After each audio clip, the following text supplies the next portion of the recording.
and to the republic for which it stands, one nation, under God, indivisible, with liberty and justice for all.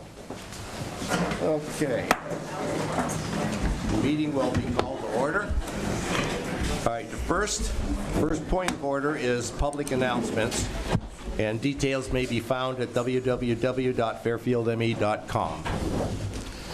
The first order of business is for the November 8th, 2022 election. Absentee ballot requests are available through October 11th through November 3rd.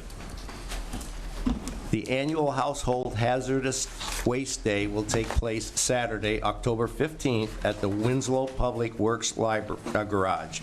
Residents of Fairfield must pre-register by calling or in person at the Fairfield Town Office to participate. Lawrence Public Library will be hosting a Halloween event on Thursday, October 27th from 3 to 6 p.m. The Fairfield Police Department will be hosting a Trunk or Treat October 29th from 5 to 8 p.m. on Escalon Drive in Fairfield. Fairfield Police Chief Gold will host an informal community forum to discuss juvenile delinquency concerns with members of the public on Thursday, October 13th at 5 p.m. at the Fairfield Community Center. That would be tomorrow here.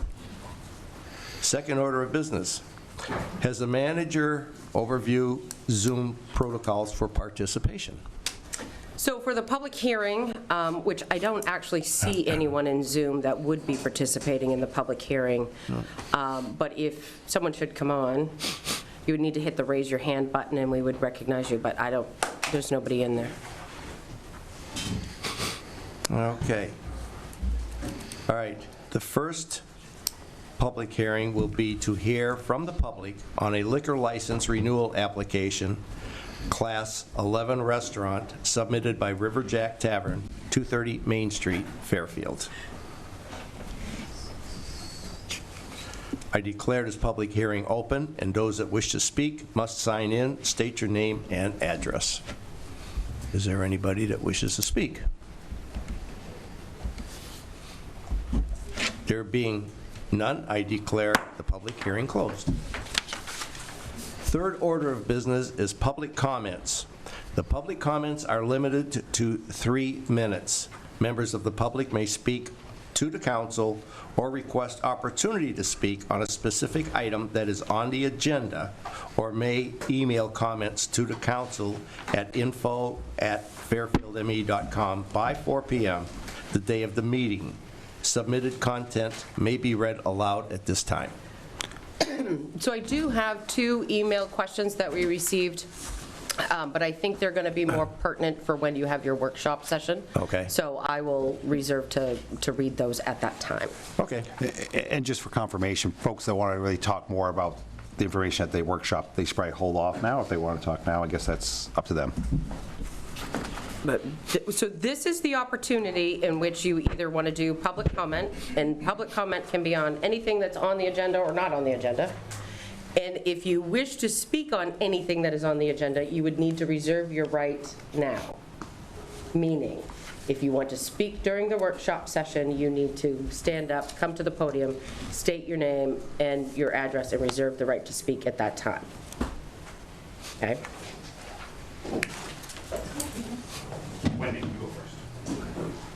And this is not, I mean, unless you want to speak now, you're just stating the fact that you want to speak. Okay. Okay? You're not speaking. Just go ahead. Right, if you want to reserve the right, Yes. you wait She's till gonna that put my time. name down as It doesn't go on the public hearing, please, just, that's for the public hearing sign-in. Okay, so where do we, Just state your name, Wendy Dougal? You need my address?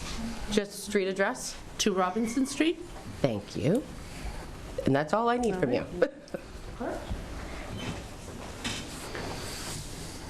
Kurt Pease, 23 Newhall. Kira Estes, 12 Hutchins. Tammy Minier-Pease, 23 Newhall.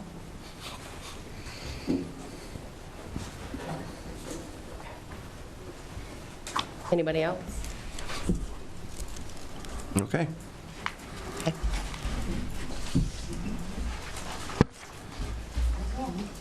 All right.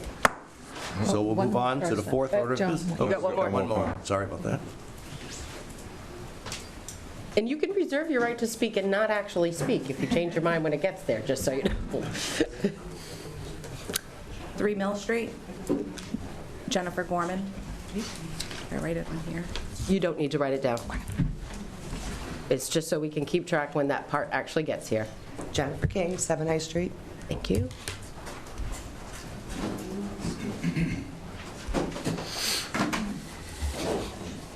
Buffy Higgins, 2 Park Street. My girls refer to it as the ghetto now.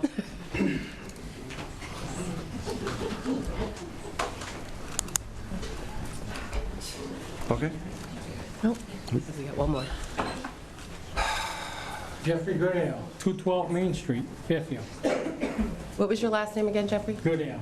Okay, thank you. Okay. Okay. We'll move to the third order of business now. The fourth. Okay. Oh, I was going to say there's...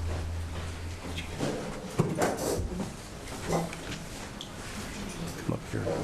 Yes, sir. We don't have enough seats, so I'll put Megan on an island by herself. Okay, public, let's see, reports from staff and committee, town manager report. Okay, so on October 4th, the Economic Community Development Committee did meet at Mill Island Park. Councillor Thibodeau will give you more information on that. On October 5th and 6th, I did attend Maine Municipal Association's annual convention. On the 6th, I was a member of a 4-person panel. The discussion was from public to private, all things PFAS.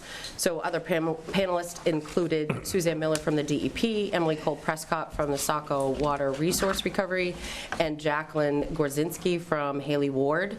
So it was a 45-minute piece. Folks were enthralled with everything that we had to tell them, such that we got kicked out of the room. So it was good. On projects, Public Works did start cleaning 2 zones at Robert Dale's property that were out of compliance with a court order. They started yesterday, they finished today. This included the 30-foot fire lane down the side, in the rear of the building. I did get the final counts at the end of day today, and they removed 138 tons of material. It was 144 man-hours, and an invoice will be sent for that cleanup. The industrial road project is progressing. We are looking and assessing the need for streetlights now that there'll be activity up through and past the pal fields. And that's all I have for you for this evening. Very good. Committee reports. Well, the Economic and Community Development Committee met at the beginning of the month, and we did our walkabout down along Mill Island, and it was very productive. What you should be seeing, hopefully, by the end of next week, if not this week, if you go on our town website, there's going to be a survey. We're asking for the public's input on what they would like to see at Mill Island. So when the Economic Committee got there, we broke up the island into zones, and it's called zones just for our purpose, so everybody knows that. We technically have a parking area. We have a green space that goes from the trees that abut the parking area to the trees across the way, which borders what we call the old road back when the tenements were there. We have, further down, we have the historic section, and then another area that is actually just the tip of the island itself. So those are going to be some of the zones that we're asking input on, as well as the newly found, or refound, west side and east side. Now that the brush has been removed, there's a lot of potential maybe for more walking trails. It depends what other people want to see. But this is all going to be done 2 ways. Either through the QR codes if you have a smartphone, or if you need to print off the maps themselves, and there's 5 questions that we're asking for everybody to respond to for each of the designated areas on Mill Island. This is all being done with the Central Maine Growth Council, and so for me, it's pretty high-tech stuff once you see the QR codes and all the information on there. So keep your eyes to our website, and we really hope that we're going to get a very good response, because it's amazing what Mill Island looks like now. Yeah. Right, Mark? Yes. Yes. We were talking earlier, so thank you. Okay, any other committee reports? All right, there being none, we'll move on to the 5th order of business, consent agenda. Now, these items are considered routine and standard business, and therefore will be enacted by one motion. There will be no separate discussion on these items unless a council member so requests prior to consideration of this portion of the agenda, in which event the item would be removed and the consent agenda and considered in the next agenda. Item 22-115, ordered that the town council hereby waives the reading of and accepts the minutes for meeting 2022-16 held on September 28, 2022. And item 22-116, ordered that the town council hereby approves the treasurer's warrant number 64 general fund in the amount of $539,959.70. Now, it's not limited but including Lynch Landscape, MSAD 49, and mainly paving. So moved. Second. We have a move and a second.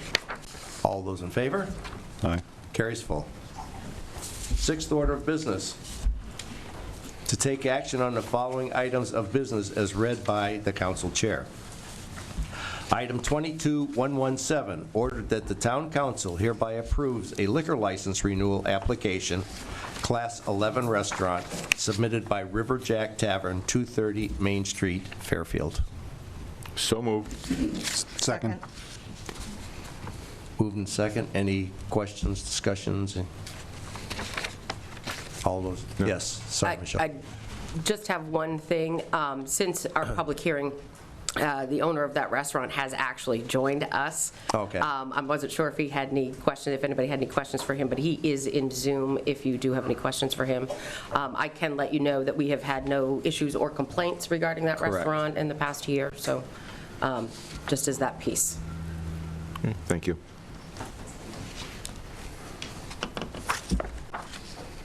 It says talking, but You want to just say hi, Ken? Yeah, hi. Sorry I'm late. Sorry. I had it down to 6:30, so I was in the bathtub and ran in here to get going. Yeah, if anybody's got any questions, I think it's been going pretty good for the past year. Glad to hear there's been no complaints, but yeah, if anybody's got any questions, I'm happy to answer. no questions, Kev. Great. All right. I don't have anything. Okay, you got any motion? You have a motion Motion and a and second. Okay. All in favor? Aye. Carries full. You're all set. Thank you. Thank you, Ken. Thank you. Item 22-118, ordered that the town council hereby grants consent to transfer of the defendant in rem, namely the $16,370, or such amount ordered by the court pursuant to 15 MRSA 5824C and 58266, and Unified Criminal Court Docket, SOMCD CR 2022-00142, Police Department forfeiture. So moved. Second. Questions? Sure. Can we have some discussion or just elaborate on this so people understand? Absolutely. Chief. Thanks. A vehicle was stopped in Fairfield. In the vehicle, they found a large amount of drugs, and they also found a large amount of cash. The defendant went to court. I believe he pled guilty, and as part of that plea, he agreed to turn the cash over to the town of Fairfield, and that money will go into our drug fund. Fantastic. Thank you. Any other questions? All in favor? Carries full. We're moving on to the 7th order of business, is council workshop and other business. Number 1, juvenile delinquency municipal officers meeting with affiliated representatives, county district attorney, county commissioner, state commissioner of corrections, probation, school district MSAD 49, and legislative representatives and police chief Gold. Members of the public may email comments, questions into info, which I believe Michelle has, and in advance of the meeting and discussion consideration. So you may go ahead, Michelle. So before we get started, just for some procedural things, because there are a lot of people in this room, we would ask that members of the panel, when you're going to speak, to ensure that public access and Zoom folks can hear you appropriately, please go to this podium, and we can either take turns with members of the public going to this podium, or this microphone over here is also live. But what happens is if you're in the back of the room and you start talking, no one can hear you. So we need to make sure we go one at a time, and that we tried very hard to follow those protocols. If you're members of the public, and oftentimes members of the panel, you will try to do it so that folks get called upon, raise your hand, what have you, and we'll try to keep it as orderly as we possibly can, okay? And there is a 3-minute time limit. Okay. So we had the police chief, well, the police department, after your council meeting a month ago, was actually contacted by Commissioner Liberty in regards to the conversation that we had had with the public at that meeting, which prompted a meeting last week, the week before, 2 weeks ago, in which we met with some of the folks to try to get an idea of what is going on. And I think they have some information for the town council as well as the public, and hopefully start that conversation as to what is going on with our juvenile situation here in the community. We probably should have had y'all draw the short straw as to which one of you goes first, but it's up to you, or the council, as to how you want to proceed and get the conversation kicked off. Do you want to have some of the public comment first, just so we have that out there, or? Or do we think that the conversation that we have might answer some of the public comments, or which one? What do people think? I'd like to hear from the officials, some of the officials Okay. first. Very good. Excellent. Very good. Okay. Because we all just did exactly what we discussed we weren't going to do, right? Yeah. But yeah, okay, that sounds good. So either one of you two want to go first? Can I just real quickly give a rundown of the complaints that we've had just since the beginning of the month? So at 6 a.m. this morning, I ran through all of the complaints, and there were 27 complaints involving juveniles. All of them have been disorderly conduct, and I don't have to tell you, you see what we see as well. A mooning, mostly swearing, in traffic, just general, all over town. But it's important that we all remember it's a small group of kids that are out there. 90% of the kids that we see out there are really decent kids. They want this problem fixed as much as we do. So out of those calls, the most serious of them were 3 that we charged with stolen vehicles, 1 assault, and 4 disorderly conducts, and we also have another assault that's pending. The victim hasn't turned in any statement. It was a quite serious assault, but we haven't received the paperwork that we need in order to follow through with the charges. As far as the serious calls, the stolen vehicles, they were happening in another part of town that does not involve this group of kids. They're strictly disorderly, very disorderly. So that's the basis of the calls that we've had. It's running about 8% of our call volume is dealing with that group, not including the other incidents that we've had.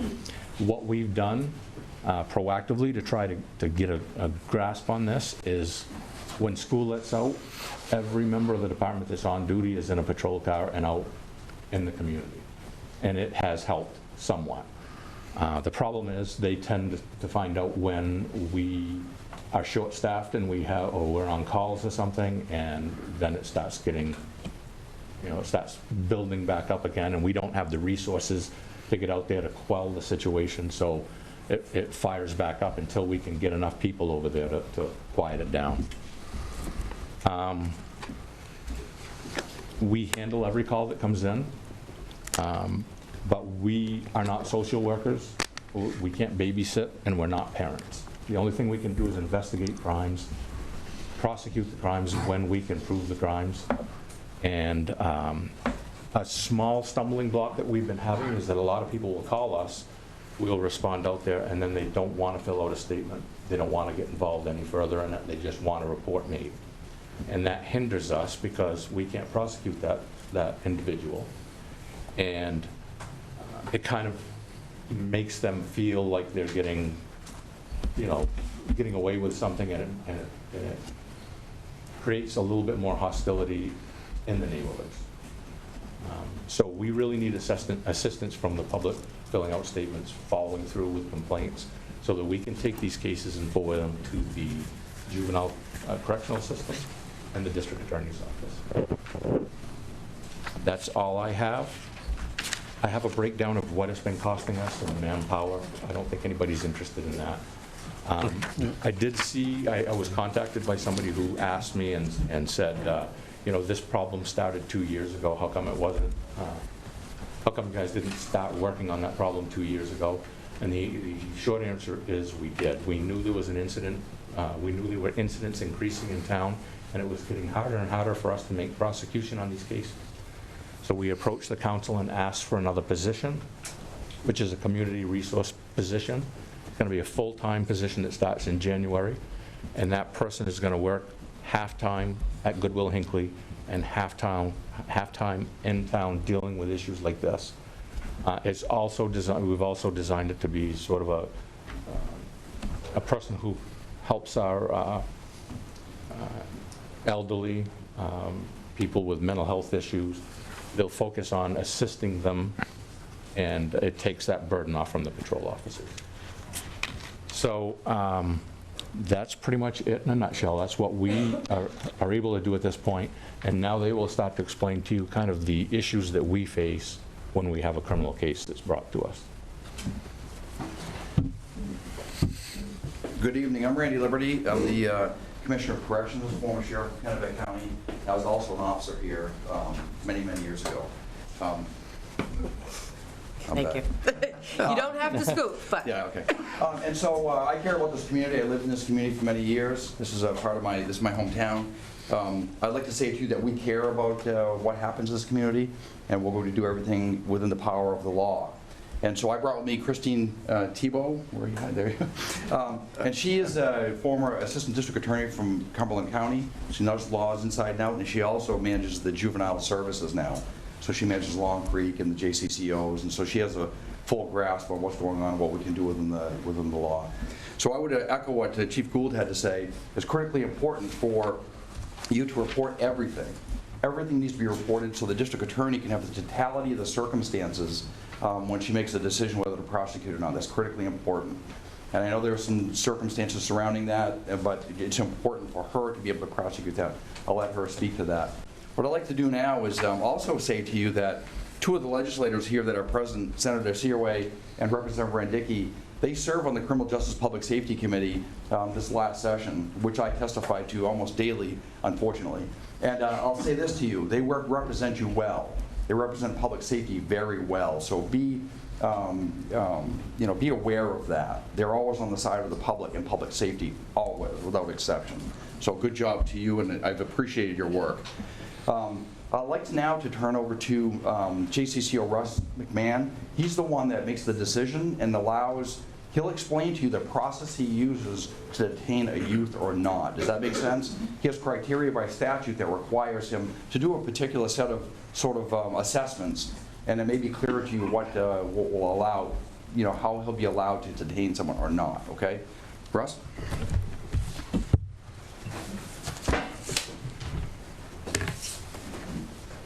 Hi, Russ McMahon. I am a juvenile probation officer for the state of Maine, and I work in Somerset County, particularly southern Somerset County. So I cover Fairfield all the way up to Harmony. I cover Pittsfield, that area.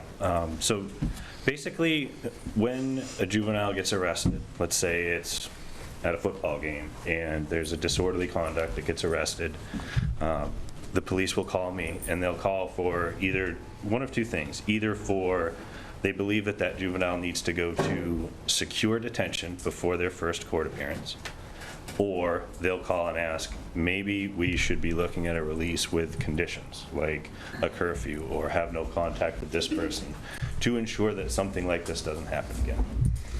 If we're looking at a detention for a juvenile, there is certain criteria and purpose that needs to be met. Usually the police officers are pretty much on the ball when they ask for detention. They know what's going on.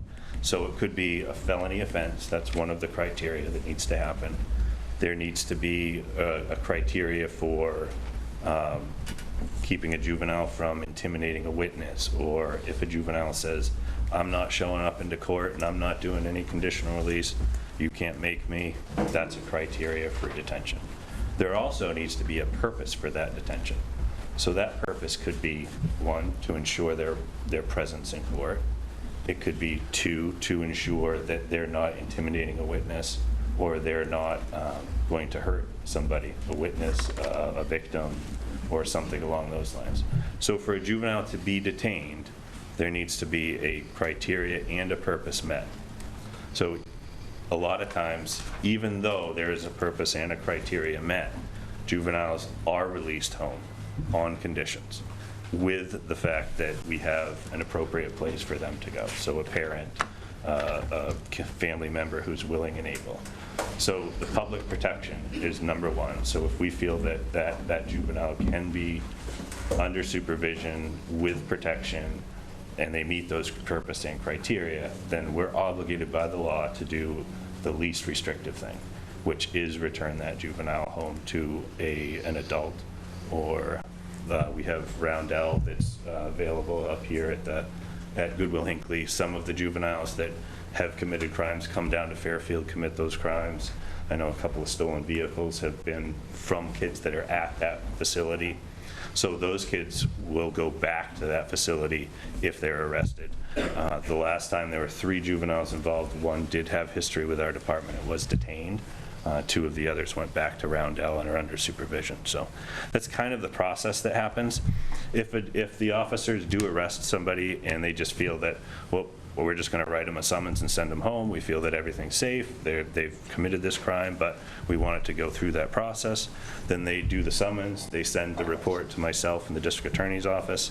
We do a preliminary investigation, which can include talking to the juvenile, bringing them in for an interview. It can include talking to victims, talking to the police officer involved, and seeing what we can do about that case. So if it's a case that we can get a good resolution without having court appearance, then sometimes we do try that. It can mean that we have a quicker resolution and a better resolution for the victim and the community.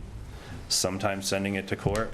I know in our court in Somerset County, we have 1 day a month for juveniles, and it's usually about 4 hours that we get to deal with juveniles. So things get pushed off. So if we do petition a case to court, it could be 3 months before we get any resolution at all. So sometimes dealing with those kids informally in the community, we get better results. So that's kind of the process that we deal with. Any questions about that? Yes. So how do you know, oh, I'm sorry. How do you know, Russ, that the parents are able to take care of these kids when you release them? Because I know, one, they should not be released to this person. I know for a fact they shouldn't. How do you know? What is your process that you go to them and go, yep, you're fair game, your child should stay with you? Yep, that's a good question. Sometimes we do, when the police are calling us for that detention and saying like, okay, this juvenile needs to have conditions of release or whatnot. A lot of times we're talking specifically with the police officer. A lot of times we know the history of that juvenile and family. Sometimes we're talking to the juvenile, and the juvenile will tell us, like, I don't want to go home there.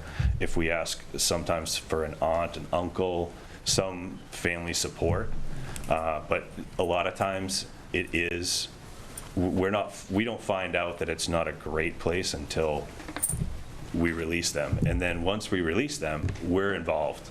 So I stay involved very, very quickly with that juvenile. So it can be bringing them into the office for an interview, it can be referring for services, and we find out really quickly whether that adult is following through with what we've asked them to do. Because when we do release a juvenile, we are asking the parents to step up. We are asking them to do certain things. And if they don't follow through with those things, we figure it out pretty quickly. Okay. Russ, I think she had something I would to just add. like to add a little bit to what JCCO McMahon gave you. So he was talking about the purposes for having a juvenile securely held. There was a big change in the legislature last year, and DA Maloney and I were there.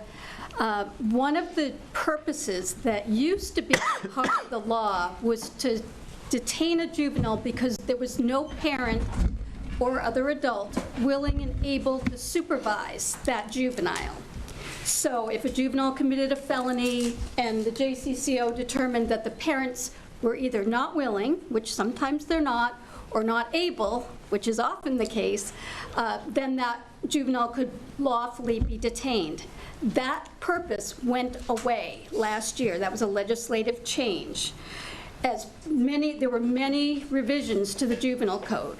So now it doesn't really matter whether the parents can or can't supervise the juvenile. We're left with, and I printed up a summary, not enough for everybody. I didn't expect such a crowd, but I have just kind of a brief summary of some of the things we're talking about, and I'll leave them on the table for anyone who wants to pick it up. But really, right now, the law requires one of the purposes to be met, which is either to make sure that juvenile shows up for court, which frankly isn't usually a problem unless they're from another state, to prevent the juvenile from harming or intimidating witnesses, to prevent the juvenile from inflicting bodily harm on others, or to protect the juvenile from immediate threat of bodily harm. So it's a really narrow reason that the law allows us to have juveniles detained once the police have contact. Can I step up one more moment? May I? So if you're releasing them and telling them you're not to harass other people or not to cause problems, these juveniles are doing it on a daily basis. Why is something not happening with that? Well, I'm gonna kind of echo back what the chief mentioned, is what the JCCO is gonna get is the police reports. And if in those reports there's a witness statement that says this juvenile has been harassing me or my children for days, that can be factored in. But what we get, remember, is really the written documentation. And when Russ goes to court, because the juvenile has to be in court within 48 hours, and the DA has to look at whether to charge that juvenile, they're going to look at those witness statements and those victim statements. So part of what we're asking the community to do is give us that information that we can then use for our decision making. Because if you tell the police officer, but it's not recorded, it doesn't trickle down to other folks. Okay, so if someone calls the police and then a month later they're still not called back, who's that falling on? That's falling on us. This has happened a couple of times. My brother-in-law had his truck thrown rocks at. Matt Bard was there. My husband and I actually were there with our granddaughter, saw this happening. My brother-in-law came down here to the police station. No one was here, so he called 911. He's still waiting for that call back. Actually, he said he doesn't even want you guys to call back anymore because he feels so completely let down by you. And it's not the first time. I heard the interaction between Matt Bard and these children. And if he wanted to know the truth, he should have called my brother-in-law instead of the children saying, oh, he came up on the sidewalk and tried to hit us. That didn't happen. We saw the whole thing. The kids weren't on the sidewalk. They were in the middle of the road throwing rocks at my brother-in-law's truck. Can you give me a call tomorrow morning? I would love to. And if you would please not mention an officer's name in the public hearing, or a juvenile's name, we would appreciate that. But an incident like that, give me a call directly, or give Captain Saint-Amand a call. Well, it's reoccurring. I have called and I've asked for people to call me back, to make sure that the incidents that I have been reporting are being handled, and I get no call back. And I know there are a couple other people in here that the same thing is happening to. I would love to hear from everybody that's had an incident So I just want to... where we're not calling you back. I want to clarify something, because I think I heard a couple of questions. The police chief, myself, the town council, none of us are allowed to publicly discuss anything that even remotely whispers to a personnel issue. That's why we had requested the fact that if you have general complaints while they're being investigated, that kind of stuff, one-on-one conversations with the chief is exactly what you should do with those. The chief is also not going to speak to an individual juvenile case either. Those are pieces that we don't discuss. That's why he's saying that. It's not saying that he doesn't want to know who they are, none of those pieces. It's just that we're not going to discuss those publicly, so your time is better served doing that in a one-on-one basis. And then I think one more thing with this is maybe explain the difference between calling the police department and saying someone's in the gazebo and hanging up, and actually filing a report with the police department, because I think that might be a key piece. There is a difference, and that's an interesting thing that you brought up, because we were actually watching the kids one day, 3 cruises at the gazebo, and the kids were in there sitting down talking, and somebody called and said the kids are in the gazebo. I've heard that happen. Yeah, we knew they were in there, but they weren't doing anything. We were watching them. And as much as we get a lot of complaints on them, we were watching them. They weren't doing anything wrong. We're not gonna bug them if they're not doing anything wrong. They're on public property and they're not acting inappropriate. And one of the things we're trying to do is teach them that if they're gonna act their age, we won't be bothering them. But if they're gonna act like juvenile delinquents, then we're gonna be there.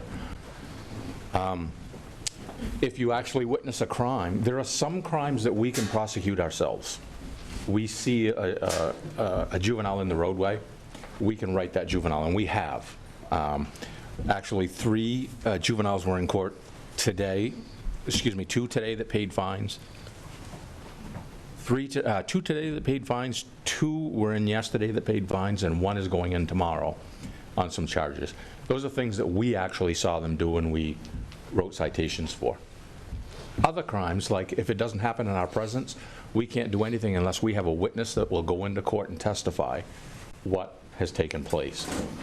And I actually spoke to a woman a while ago who had a family member that was being harassed, but they just wanted us to stop the harassment. They didn't want to fill out a complaint. They didn't want to follow through with a statement. I certainly understand that, but there's not a lot that we can do if we don't have a victim. So some crimes are victims' crimes, assaults. Some crimes are crimes that we can prosecute ourselves, walking into traffic if we see it happen. And other crimes like disorderly conduct, sometimes a disorderly conduct crime is something that we can prosecute on our own. Sometimes we need a statement from a member of the public to do that. It's hard to explain, but I believe I explained it, yes, correctly. I know that you spoke about people not wanting to fill out the statements. I've received several private messages from some of those people who did call the police and told me why they wouldn't fill out a statement. They feel intimidated. Multiple people have told me that don't even know each other, have told me what these juveniles are saying to them. I will rape you, to the woman, I will kill your family, and I will burn your house down. So there are a lot of people that don't want to follow through and testify in court because some of these kids, I think, will do that. We're talking about very small amount of children. Yes, thank you. I don't want people to think we have this large gang in town, because we do not. There are a lot of good kids in this town. They should be able to go out and enjoy the community, okay? But this small amount of kids are just wreaking havoc and terrorizing this town all day. Again, if they won't file a complaint and they won't fill out a statement for us, it's not a crime. That would be a good place for Megan to step in. Thank you. So, good evening. I'm Megan Maloney. I'm the District Attorney for Somerset County and Kennebec County. And I want to address directly what you were talking about, and then I've got a few other things I wanted to make sure I told everyone. So first of all, what you just said at the microphone, those are crimes, right? You cannot threaten someone with the words that you just said. I do need to know who heard that statement. It can be the victim, the person who was threatened. It can also be a witness, someone who overhears that threat. But in order to prove a case in court, I have to have a person who says, I am willing to testify that I heard this and that this is true. If that person, so once I get that information, that's something we are taking absolutely seriously. We will charge that. I guarantee you I will charge that case. Then, if additional threats happen, we not only have the same charge as before, but we also have witness intimidation, which is yet another far more serious class of crime. So if someone is threatened after reporting a crime, now we're talking about a felony. You just heard people talk about what are the things that we can detain on. One of the pieces that we look for is it a class A, B, or C crime? Those are felonies. A, B, and C crimes are felonies. So it gets more serious very quickly, but we have to have the witness or the victim. So, and that was one of the things I did want to make sure that I emphasized, because especially with disorderly conduct, I cannot prosecute disorderly conduct if the only person who has witnessed it is the police officer. I have to have a civilian witness. It's the way the statute's written. So it's a person who lives in the community, well, just any person has to be offended by the behavior or by the comment. And it can't be, it specifically says in the statute, not a law enforcement officer. So we simply have to have you to be our witnesses, to be the people willing to make the statements, to come forward so that we can prosecute these. And we know that this has been an issue. We know who we're talking about. We will charge those cases every single time we can. However, there are changes that were made to the juvenile statute this year that have made my job far, far more difficult. And nothing would make me happier than if we could get those changed back. You may think that the legislature cares what I have to say, and I need to tell you, they care what you have to say way more than what I have to say. If all of you came to a legislative hearing to make one of these 3 changes, it would happen.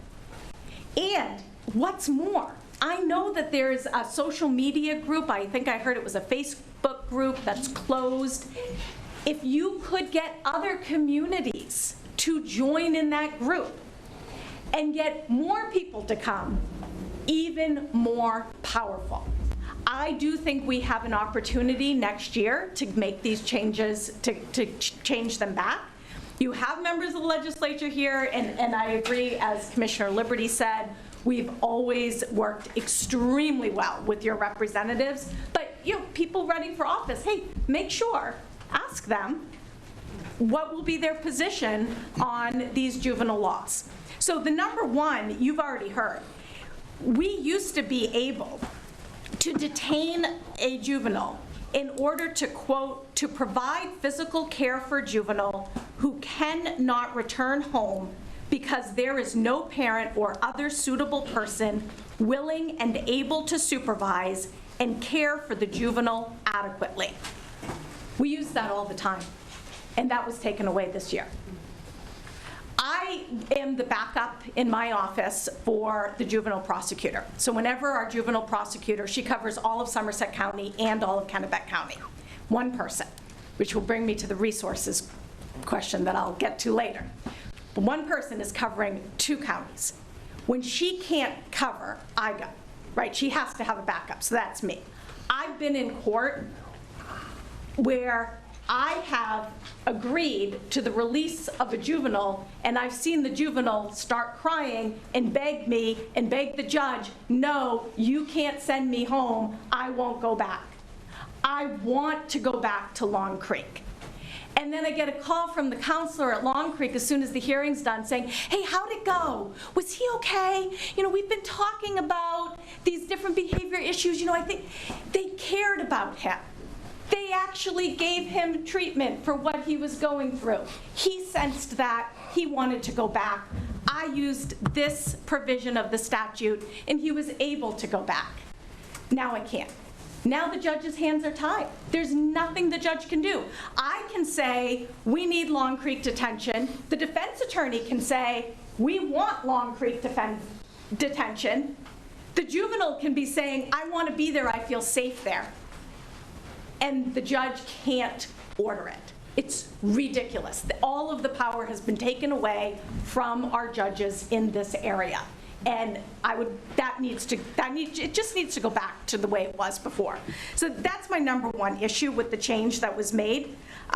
My number 2 issue is that juveniles, let me see, oh yes, we used to commit juveniles to Long Creek, and the amount of time that they spent at Long Creek was based on how long it took for them to work the program.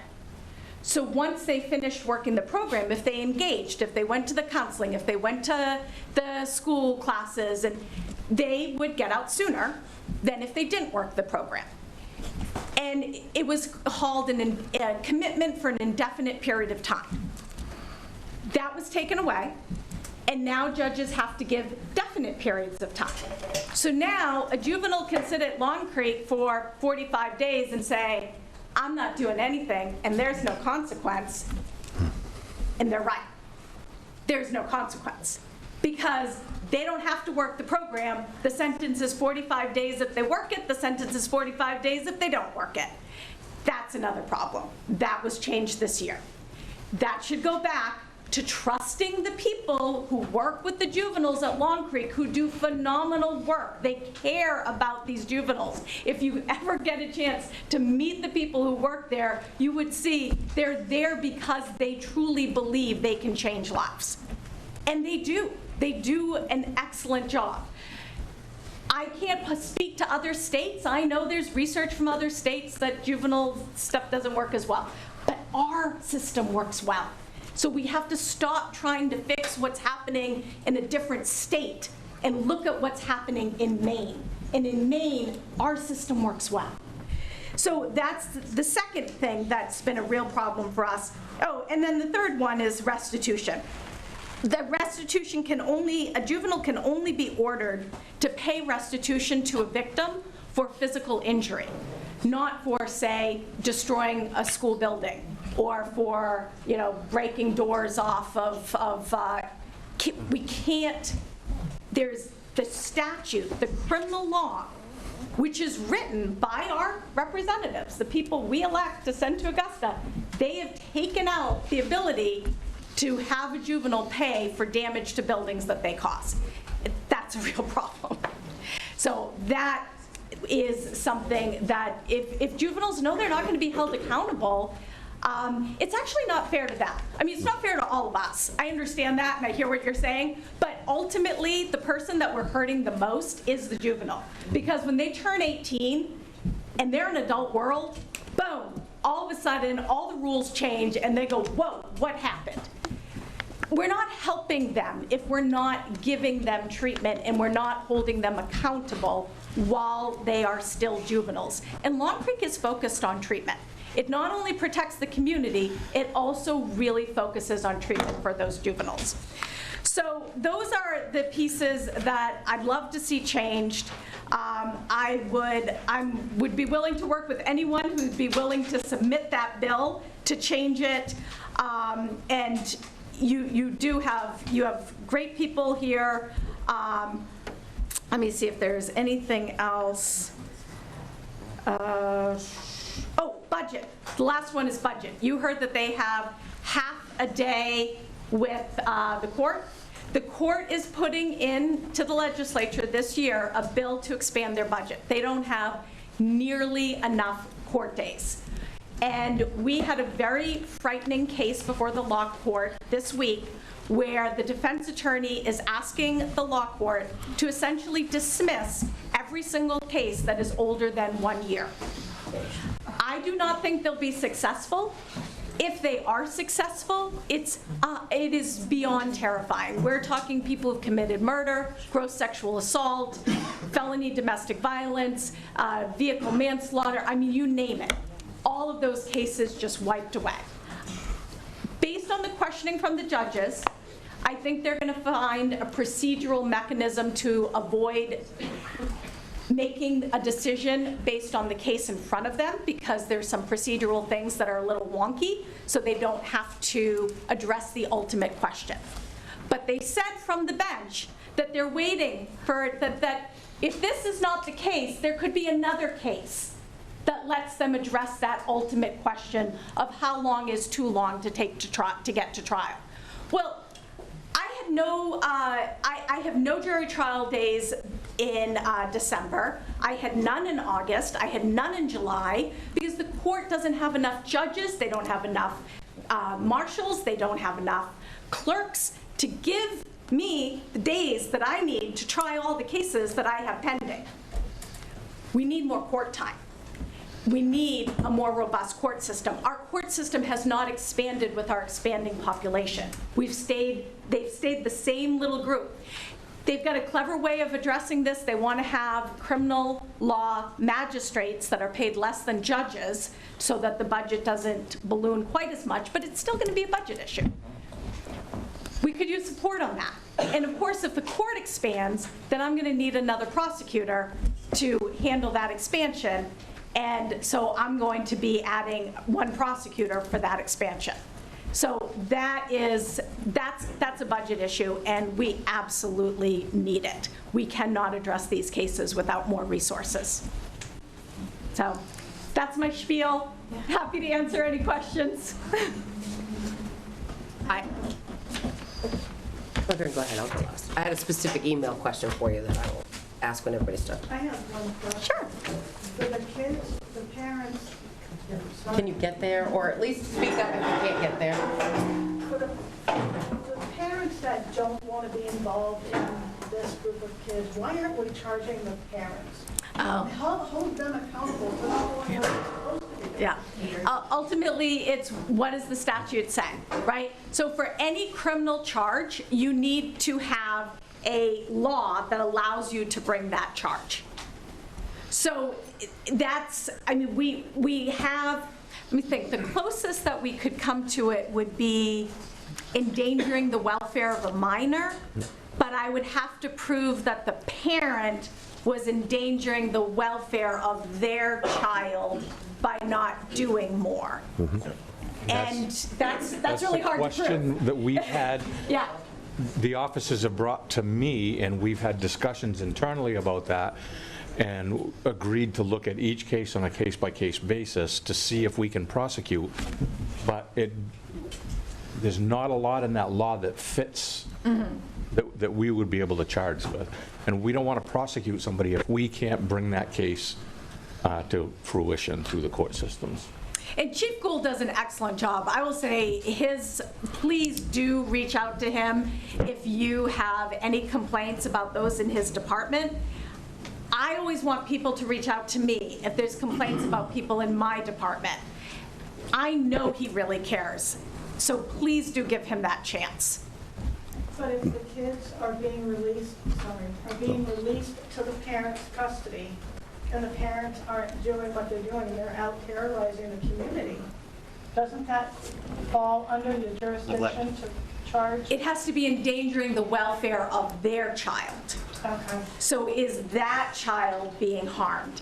It's possible to put that case together, but it's hard. Many times, I mean, I have to speak very hypothetically, but I know that there was a juvenile who was with grandparents and things went better. And then with parent, things are just parents going, well, there's nothing I could do. I can't control this person. So is that the fault of the parent at that point in time? I mean, maybe you could go back in time and say, well, back when child was 1, perhaps you could have done things differently. But now at this point, if child is actually physically stronger and parent says, I don't know what to do, it doesn't meet the definition of the statute. So I just have one question. So on the same end, multiple releases, potentially, where does that stand? If you have, like, hey, they can handle this child, but it's been 5 multiple, releases to them now they can handle it. At some point, does that trigger a bell? See, it used to, and that has been taken away. Okay. So it used to matter whether or not, that's why I put this as my number 1, whether or not the person could provide physical care for a juvenile who cannot return home because there is no parent or other suitable person willing and able to supervise and care for the juvenile adequately. That used to be a criteria that we could all use, and we used it a lot. And now we can't use it anymore. And the judges know it, and the judges, Maine judges follow the law. I mean, that's the good news. Right? Like, Maine judges do a really good job. They follow the law. They know this was taken out, and they will not let us use it, and they will not use it. On that same end, I know they're underfunded as well. Does DHS get pulled in here at some point? That is a good question. Just to throw that out there. So DHHS does get called because they are juveniles. Generally speaking, and this is, I'm not an expert on this. I don't know if someone here is. So please speak up if anyone's an expert on DHHS. But generally speaking, what I hear is if the juvenile's over age 12, they say we can't do a placement. There are no services available for juveniles in the state right now. Some of the waiting lists are 12 months, 3 years. Yeah. So, thank you. Yes. There's 0 services available. So my name is Jen Corbin. I've been in mental health for over 10 years. So I kind of get where everyone's coming from on both sides. I have a child with mental health issues, and I work with mental health. So the resources out there are very, very slim. Like he had said, the wait lists are very long. We're talking like 1 to 2 years. I mean, even for juveniles, for kids, even looking for assessments, neuropsychs, just trying to get them in the door, just for medication management. A lot of these kids out here, they're not even medicated when they should be on meds. Their parents can't get them in the door because they're on wait lists. It's true. So I think what we need to do is maybe, I don't know where we can get the funding for it, but I know I talked to a lady and she said that the crime rate in Waterville is much lower than it is in Fairfield right now. One, because they have the Boys and Girls Club. Yeah. They have the Teen Center. Yeah. They have much more to access to keep busy there. We need something in this town to keep these kids going. They are bored. So they are reaching out for any kind of attention, whether it's negative attention, good attention, or anything, So I think, like, what we need to do as a community is pull together and try and help these kids rather than push them out the door, because that's just how they're feeling right now. I'm really glad you mentioned that because I do cover Waterville and Augusta as well. And we are able to use the Alphon Youth Center in Waterville and the Teen Center in Augusta and have tremendous success with both of those organizations. One of the big things is, I didn't know if I heard someone from the school is here, but in Augusta, kids are not suspended. Right? Because what's suspension? You're just given a holiday for 10 days. So they're not suspended. What they're given instead is the requirement to go to the teen center to complete a alternatives to suspension program. So they still have to go somewhere every single day. And that's made a huge difference. Those two programs are, they're mind-blowing. They do such tremendous work. Yeah. I think you're saying, I think that's where this might be headed. So it takes a village, right? Right. So I think that's where, so their retention may not be at home. It may be in the school. I come from education, my family, so I know it's tough throwing the school district under the bus because you have so many other things going on. And your job is to teach. But if it be part of the process, so part of we have our parole or probation is like, okay, are they getting to class? Are they doing these things? So there's all those things that are part of the retention episode. I just want to say one thing. Yes, it takes a village, but it's the village that's being attacked. You've got 6 kids running this town. And I don't want to hear that it's TV programs or they're on their phones. That's not what it is. And Shelley, it sounds like you and our local reps have a lot of work to do, because if those parts were taken out of the law, these kids know nothing's going to happen to them. And how many times? She fought against it. Oh, I'm sure you did. I just want to make sure. I just want to make sure that she knows. I heard what she said. Fighting against that. Yeah, no, I know. And that's all part of what's been happening with trying to close Long Creek and that's what we're going away from, supporting our police and supporting that, and they're trying to close Long Creek and do those things. I think Long Creek's a great place. Why are they trying to close it? They don't think juveniles should be, juveniles are not criminals as far as some people believe down there. I'm going to enlighten some people right now, okay? These kids willingly do these things. Yes. They do them day after day after day, and it's a choice. And I don't want to hear about their futures. They're doing these now. Well, that's why if there was a way to contact this group when these bills were being heard, I will give you my name and number, and you tell me when and where, and I will show up, and I bet I could bring a few people with me. But like, really, if you guys are organized in a group and we can give the information to one person, and then all of you can come, that's I mean, I'm happy to do that. That makes change. And I'll tell you something else, Chief. I know I've heard that you guys have upped your patrols and have upped your awareness out in the community. But you said something to us a few minutes ago that kind of got my attention. You said the activity increases when you're short-staffed. Yes. How do these kids know when you're short-staffed? Because we can't respond. We disappear. So they know when you're out and when you're not? I guess when we're out, they know we're out because we're in view of them. That's what I mean. Almost constantly. When they see you're not out, they... But then a crash will come in and the siren will go on and the cruisers will leave. Or we just have, we have certain shifts that I'm not going to talk about. Right, yeah. In public, where we are understaffed. We know we're understaffed, but we don't have personnel to fill those shifts. And it's easy for the kids to see that there's no cruiser. And I guess I probably was thinking the wrong thing, that somebody is telling these kids that you're understaffed. Well, it's available on the scanner. It's available on the website at the Somerset County. You can look at the dispatch log. You used to be able to and see that there was a crash on a certain road. And that's not always the situation. It could be that we've had another call come in. This is 8% of our calls were juveniles. So there's 92% of other calls that we've been handling at the same time. We were lucky the last couple of weeks that nothing was coming in when the kids were getting out of school, and we were able to just really saturate the downtown area, and I think it really helped. I think that it at least push them into a location where they could do what they were doing and it wasn't offending anybody. So, can somebody recite to me the law number that says juveniles have to be given at least one warning every 24 hours, and that resets at midnight?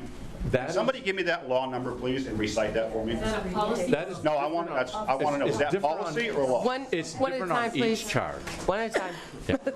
Okay, so Kid X commits disorderly conduct, apparently 27 times so far. Kid X commits disorderly conduct tonight. They get warned about it.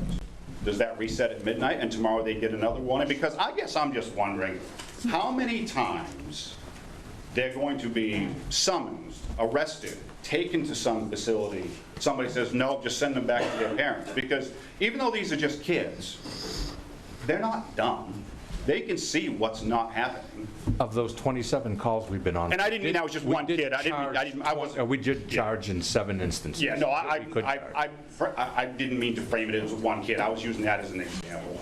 But I guess what I'm saying is, because they know, apparently 9 times out of 10, or roughly, either A, they're just going to get talked to and sent back home, or B, they're going to get taken to some facility and sent back home. I want to use the example of her brother-in-law's vehicle being damaged. Is that a chargeable, arrestable, and lock them up offense? It's a misdemeanor, it's chargeable, it won't result in detention. Okay, so I've heard you say, protect the minor from this, protect the minor from that, protect the minor from physical abuse or whatever. Where's the laws that protect the community from these kids? That's what we need changed. Shelley? That's exactly what I'm saying. Paging you again. And she really, but she really did try.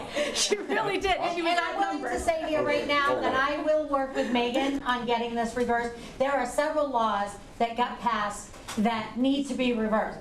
There's more than several. There are a lot that need to be reversed. And I'm willing, I'm telling Megan right here, I will work with her to do that because we need to do that. Scott and I were both on the criminal justice and we fought against these. I mean, I even fight with these guys on when it comes to some things that I don't agree with. And that's the thing. We have to make some changes in the law back to what they were. Personally, I agree with parents out here, people out here that are saying parents need to be held accountable too. I agree with you on that, and I am actually researching some things for that right now. So it's not like we're not trying. I'm trying. It's an uphill battle, and you guys can help. So just so we're clear, that 24 hours, that is not a law? I've never heard of it. So No. I think I can. It's not a 24-hour reset, it's a by incident reset. So if we go to your house and you're having a loud party and we give you a disorderly conduct warning, we're going to call back the next, 3 hours later, we're going to handle that with criminal charges. But if you have a party tonight and it gets loud, we give you a disorderly conduct warning, and then tomorrow you have another party, we're going to reset that and give you another warning on it. It's kind of it's not, it is policy that we try to stop the crime using the least amount of force that we can. So if we go to you and we say, will you please turn the music down, and you turn the music down, we're okay with that. Okay, but then we've got these juveniles who two officers have told me, and I'm not going to mention names. I wanted to know if this was policy or if this is law. I was told that if this juvenile, I don't know, stands in the street or whatever he's doing, disorderly conduct, at 3 p.m., okay? If he doesn't do that same thing at midnight, till midnight, after midnight, there's nothing they can do. They have to reset, warn him all over again. That is ridiculous. It is ridiculous. Okay, is that a law or is that a policy? Because if that is a policy, then why aren't we changing that? Policies can be changed. Laws are different right now. You can't just overnight change a law. But we're dealing with these juveniles right now. We're dealing with probably 5 of them that are out of control. So the kids that have been in the road, one of the officers, one of the sergeants, gave them all a warning. A warning. And then days after that, he's issued citations to them for doing the same thing. Okay, so the Because day... we see it, we can do it. If you call us, you have it on video, and you'll fill out a statement, we can probably do that as well. Okay, the day they stepped in... So, Wait, I have a question. Can I just ask something real quick? Folks, I think those are the kind of specific things that Chief Gould wants to have as a conversation tomorrow night with folks being here for those sort of Well, pieces. Chief Gould was there when this happened, so I think he can talk to that. Those will be good things. What we're really trying to get at this evening is the stuff that the council had these folks invited for this part of this conversation. I guess I'm wondering why we've got juveniles who, if this is a policy, why aren't we changing that policy to take care of these problems? They stepped in front of your car, correct? they did. Okay. Yep. There was probably 15 of them that day, correct? No, one. So the day I saw you... There were charges brought. No, I'm not talking about charges. I'm saying you gave them warnings that day, correct? When they stepped in front of your vehicle. They were given warnings, but not all the kids that were given warnings were involved in the actual incident. Okay. So he sat them down and said, this is the law. He actually went through a list of laws. You were there. Yep. He went through a list of laws with them, and he said, if I catch you doing this, this, this, this, these are laws, we're going to charge you with it. Okay. And he did that. And I pulled out, and these kids stepped in front of my vehicle, right in front of you. And I pulled up to the vehicle, and I said, well, I guess that conversation didn't make any difference. Why weren't... I can't discuss the juvenile, Okay. but there wasn't a charge made in that. There was an arrest made. But they were warned, They were warned, and you saw them step in front of my vehicle. and they were charged. No, they weren't. No, they were not Believe charged. they were. Yes, you didn't even talk to me. I pulled up to the vehicle and I said, and I don't want to argue this, but this is the problem. These kids are receiving warning after warning after warning for 2 years. Let's stop these 5 kids who are terrorizing this town and put an end to it and let the rest of the kids go on about their business. And I'm not saying just get rid of these kids. They need some resources, absolutely. And they're being failed by us, and they're being failed at home. I think maybe start talking with the parents. The reason I want to have a meeting tomorrow night is so that we can have this conversation. We now know what the issue is we face. I want to speak to you guys tomorrow night about targeting this so that we can make changes in the system so that we can do that. Megan, I started that group, and I can guarantee you there's over 500 people in that group. And I thought maybe we'd just end with and get these kids under control, but I guess that's not possible right now. So there's a bunch of us that got a lot of work to do, and we need to come and support you. Well, stand up and change these laws. I'd be happy to get your email, and then you could be our point person. Absolutely. But I do want to make sure that you understand that Chief Gould charges people, and then they get brought to court, and they cannot be detained for misdemeanors. Oh, sure. I do know. So, I mean, I'm saying it a little bit too, there are other ways, but Excuse me, it's one almost person at a time impossible. talking, please. Almost impossible if it's a misdemeanor. So you might not see the result of the charge, is what I'm saying. What happens when they go to court, most of the time in Somerset County, is the judge says, you have to go to counseling. And then, as we've just heard, how long it takes to go to counseling, then they're charged the second time, and a third time, and a fourth time, and a fifth time, and they come back to court for their 5th time, and the judge says, so have you done what I ordered the first time? Have you gone to counseling? And the answer is, I'm still waiting. I've been waiting, I haven't gotten my first appointment yet. And the judge says, well, I'm just going to reorder the same thing I did the first time, even though we're here on case number 5, because what I think as the judge, I'm not the judge, I don't want to be, but the judge is saying what I think is going to work is this counseling program. So there's nothing more for me to do until this starts. And Child Protective can't even get kids in services right now because of the wait list. Yeah, the wait list is outrageous. They're in hotels. Outrageous. Kids in hotels at this point. I just gotta go. Yeah, yeah. Okay, you can go ahead. So the website, one of the things I want to bring up tomorrow night is the website with the 500 people on it is still too small. It needs to be opened up to all of the communities in the state. That'd be great. Which one are So- you talking about?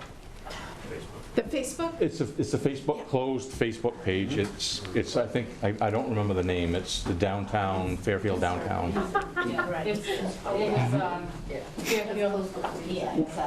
What I want to do tomorrow night is utilize that to get more communities involved and to get people to go to the meetings with them. Because if you watch the video of when they had those hearings, there was nobody here, nobody sitting in there speaking in defense of that facility. And that's shame on us for not getting involved. It's not shame on you, because back then we didn't have the issue, because we would take these kids into custody 2 or 3 times. The parents would say, we don't want them home, and then this gentleman would do his job, and that would be the end of the issue. You didn't have to worry about it. Now it's here. It's not just us. Everybody thinks it's just Fairfield. It's every town. And if it's not in that town, it will be in that town, because every department is facing the same issues that we are. So that group, I know you don't want the town and you don't want the police officers and stuff involved in it, and I'm fine with that, but I want you guys to utilize that to make changes so that we can do our jobs. And I'm happy to help any other town, but I want to get this town fixed first. It's Fairfield first and foremost. And I'll tell you, you called me the last time we were here, and I appreciate you taking a few minutes to call me while you were on vacation. And I don't know if you caught this part, but I'll say it again because I know some of our panelists weren't here. There was an incident in the park where one of these juvenile delinquents pulled out either a BB gun, a pellet gun, a fake airsoft, or whatever it is, and started firing. And I'm telling you, they're going to fire at the wrong person. And that person is going to fire back with something much larger caliber than an airsoft dart or whatever they're called. And you're going to have hurt kids on your hands. Next thing you're going to have, these kids are jumping out in front of vehicles. Well, maybe I was wrong. Maybe they're not that bright. But you have elderly citizens that daily confuse accelerator pedals with brake pedals. They're going to hit the wrong pedal, and they're going to have a vehicle parked on top of them. And 18 months ago, when I came to them for this position, I said the very same thing that you were saying to the council and to the manager, is that we're going to get kids hurt if we don't do something. The patrol officers were so concerned back then that they wrote a town ordinance that is currently under review that will hold the parents responsible and the juveniles responsible as well. They wrote the policy and brought it to me, and it's gone up the chain, and we're trying to get that enacted as well. Okay, when can we see some progress on that? What's the next step, and what's the date that can be enacted? I believe that's in our attorney's hands right now. And how long has it been, Chief? It's been a while. The other piece that we're working on is it actually does exactly what we just talked about. It requires a parent to avoid a fine by taking advantage of resources. So what happens is that when you create an ordinance and you don't say what those resources could be, who they could be, what's going to be acceptable, well, then it's an open-ended ordinance and it's not enforceable. So that's the piece that we're working on. It's the same exact thing. It's you got to have the resources. So if it's take a parenting class at KV Cap within the next 6 months, or those sorts of things. So that's the process we're looking to compile. It has been through the legal review of the attorney. As it sits right now, it's relatively legal. There's some minor edits that needs to be done because there isn't anything like this here in the state. But mostly it's what is that alternative other than the fine, and how do you get to that point end? So what's next and when? And we think we have found an organization in Somerset County that may assist us with that. Okay. Now the other thing, this meeting that's tomorrow night, when did all this come about? We posted it this morning. When did it come about? We've been talking about it for probably 3 or 4 days. Because my concern is, and I found out about it around lunchtime today, and I'm sure some of you probably remember me speaking the last time I was here. I had one city councilor reach out to me in the last 2 months. And I mean, you did as well on your vacation. I appreciate that. But I've had one call, well, not one call, one interaction with one city councilor. And my concern is that we have some fundamentally unserious people here about fixing this problem. Exactly. So are we talking to the right people? Because if we're not, I have other resources that have made themselves available to me, and I'm happy to talk to them as well. So I don't want to say I don't care about other communities. I do. Yeah, but I understand. And we, my interest in fixing Fairfield first. And I don't want any kids to get hurt, but damn it, I don't want any more citizens of this town having their property damaged, them being terrorized, vandalized, intimidated, telling them that their wives and mothers are going to be raped, their houses are going to be burned down, and their kids are going to be killed. Let me make myself clear, that stops now. Because you're going to have kids that get hurt, and don't take it as a veiled threat. I'm dead serious. They're going to pull that crap in the park that they pulled with a gun, and somebody is going to fire back. Or they're going to get hit with a car because they're fooling around on the roads. And it would be an accident, I assure you, but all of this is completely unnecessary and unfortunate. And it's also avoidable. So I agree with you that you've got to put your community first, right? And I have been really impressed with the community policing that Chief Gould is doing and putting officers on the kids that he knows are the issues. And when he has the resources to do that, it really works.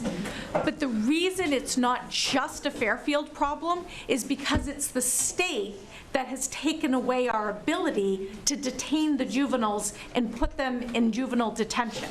Oh, I get it. We need that ability back. I get it. I get To be able to put Fairfield. I get it. So let me, not only is this area on notice, Augusta is on notice if Fairfield's not taking it anymore. Good. Okay? And if they have any questions, you tell them to call me. I'm at home anytime. Okay? Because this is all done. Yeah. This is all over. And the other thing I think I heard Councillor Townsend say is, hey, if you can build something like the Augusta Teen Center, I'm telling you, that program works. That program, it's a drop-in center for teens. They can kick you out if you are not following their rules, and everybody who goes there in Augusta wants to be there. That's the place to be. It's fun. The teens go there after school, so they're not roaming the streets, and it's a tremendous place for them, and I've seen the change. And when they're suspended, they go there. So so you want to think about it in two different ways, like what can we do to make sure we're not building the problems of tomorrow, and that's with more counseling, with resources, with the teen center. I was just going to say, who's the state rep for Fairfield? We have two. Two. All right. You're who I need to talk to. Anytime, my phone number's out there, believe me. Tomorrow night, I mean, the reason I want to have the meeting tomorrow night is because if that's working there, maybe that's something that we as a community need to go to them and say, how do we do this ourselves here in town? We have the building here, is possible we could use. We have... And we did have the start of a program, and then we lost funding, and I don't fully understand why, but the Alphon Youth Center has been willing to be the hub of starting programs other places. That's how we got the Teen Center in Augusta. They're actually under the umbrella of the Alphon Youth Center in Waterville. So we couldn't get a charter for Boys and Girls Club in Augusta. We have to work with Waterville. Yep. And that's based on their Boys and Girls Club rules. But because Waterville they really care about the entire surrounding community, and they have a phenomenal head who's always looking at how can I help more. He's been more than willing to oversee expansion, and so allowing new clubs to form under his umbrella. And I'm on the board of that club too, so that's why I know a lot about it. So it really does. It makes a difference. So you have far fewer issues, because most of these problems, you send them to the teen center, they go through diversions to assets or alternatives to suspensions, and your problems are done. But they need something like that. Some of these kids probably aren't even eating. They're probably being fed at home. So Yeah. This is their way of acting out. I don't know, I'm just... No, that's 100% true. That's true. My husband's a high school science teacher, and he used to bring in granola bars and stuff, and they were always the chocolate covered ones. You know what he started bringing in now, this year? Rice. He makes rice in a rice cooker, and those kids come into his classroom, can I have a cup of rice? He's handing out brown rice to high school students, and they're devouring it. What? They're so hungry. They are so hungry. It's really sad. Yeah. Okay, So what do you do to get the fund started? I mean, we have this building that sits vacant, and someone else suggested the community center. I'm a citizen. I'll volunteer time. Great. Get these kids off the street. I'm sure there are other people that will volunteer time. It's the financial bank, and Walpole has the financial bank. Yeah. Skowhegan has it, Fairfield doesn't. How do we get it? Exactly. We need a backup. Walpole's got coping. Yeah. Fairfield doesn't have that. That's what we need in town, financial backup. So, I mean, I'm happy to ask Ken Walsh about it. This is the reason that I wanted to have the meeting tomorrow. Yeah, this is So for that we can tomorrow. bring all of these ideas We've up got and other maybe people that break want to into speak, groups. please. Mr. Goodall's been standing there for about 15 minutes. I just want to look at all you people, say hi, and I don't think I'll be in this world much longer because these teenagers, they got a hard on for me because they come to Sonny's a couple of times and they said to my coworker, a young kid, they go, we're going to do him. What the hell do you mean, do me? You better muckle on, because I'm not an easy target to put down. I'll tell you that right now. It'll take 15 to 20 of those kids to knock me down and knock me out. But I imagine it's going to take a baseball bat maybe to get me down, or maybe a gun, or maybe a knife. Because that's the only way they're going to get me down. They said they want to do me twice to my coworker.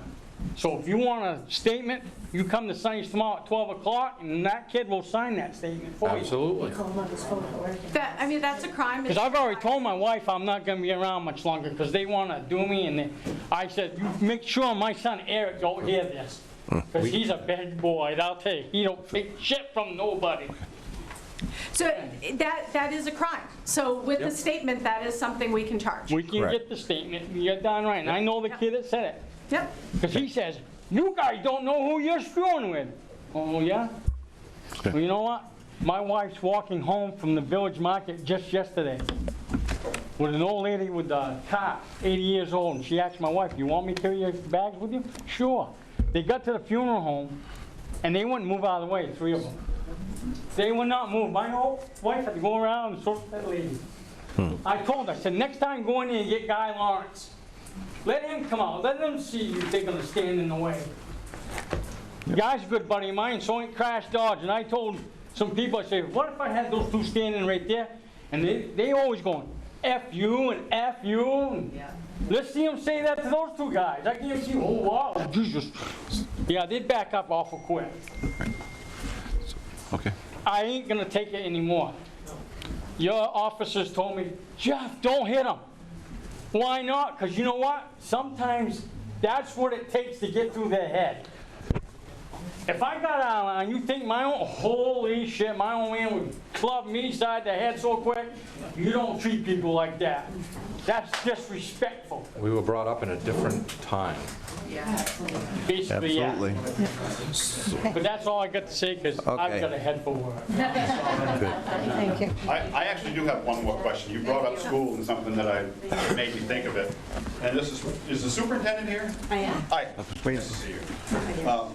What is the role of the SRO? What is his or her authority, and what exactly can they do? Because the SRO had a conversation with my wife a few weeks ago, and apparently everything was grand and there was no issues, but yet we keep hearing about the issues going on at school. So I'd like to know what the SRO can do, can't do, what their purpose is.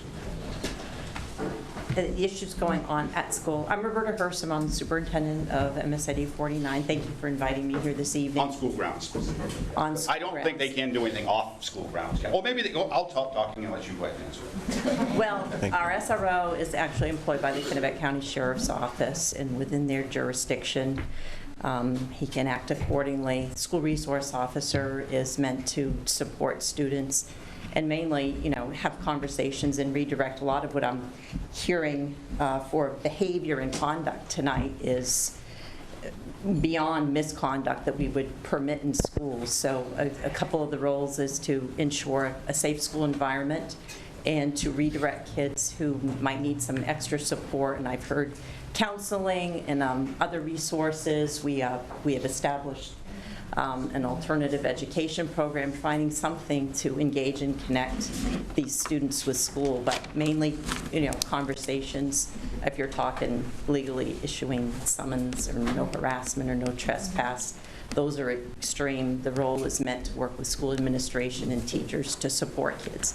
Because the solution, I've heard a lot, the use of caring about kids and maybe the lack of it, and how does a young person, a juvenile, get to this point. And there are probably a lot of contributing factors, and I know people in this community are suffering the consequences of that. And our job is to educate And, one of the most dire consequences is for the kids and the community, a lack of education.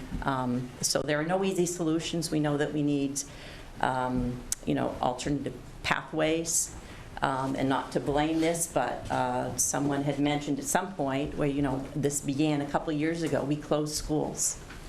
And that had certainly, we're talking about very young juveniles, and we can't talk about anyone in particular, but I am aware of who. It is a very small group, so I can tell you, small group, but there's a lot of effort, and the group could be larger, or the issues of truancy and delinquency could be larger for not the persistence of the SRO, school administrators, teachers. We're finding younger and younger children truant.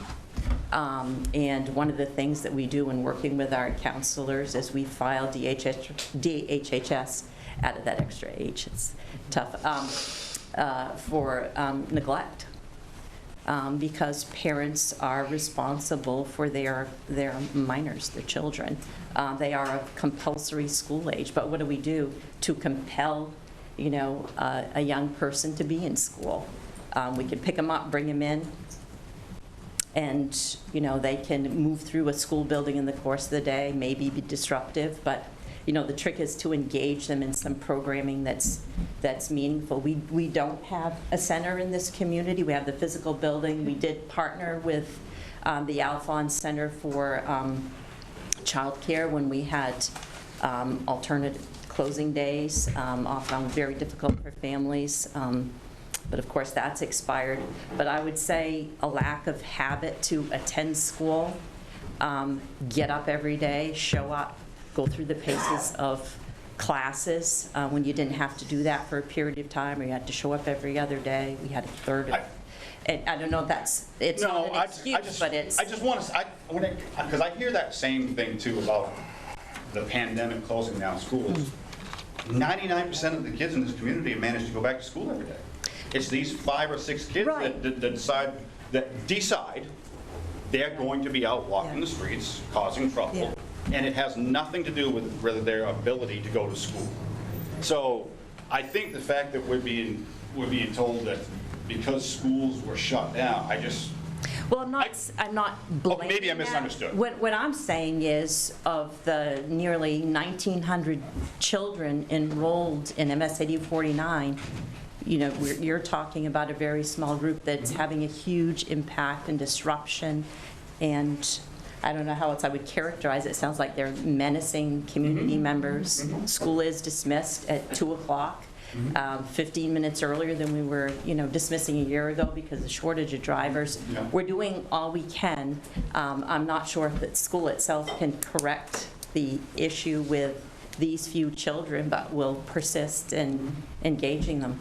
I have a question. What are you doing for the students in school who do not feel safe and are being chased down and terrorized and abused in school? Because I've received quite a few reports about that. And again, I can't speak to individuals in particular. I'm just saying how right. So when there's safe. Misconduct in school to that degree, one of the consequences is exclusion from school. It can be a suspension, unfortunately. Like I said, to keep students in school who are having a difficult time going from class to class to class and refusal, and part of the manifestation of that is they misbehave.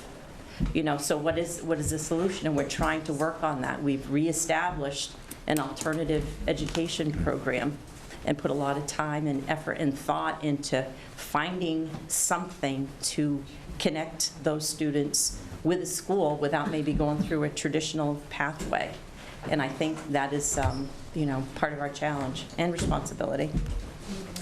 So the students that are choosing not to go to school and they're not doing any homeschooling, why are the parents not being held accountable? Because I know one that has not gone for 2 years.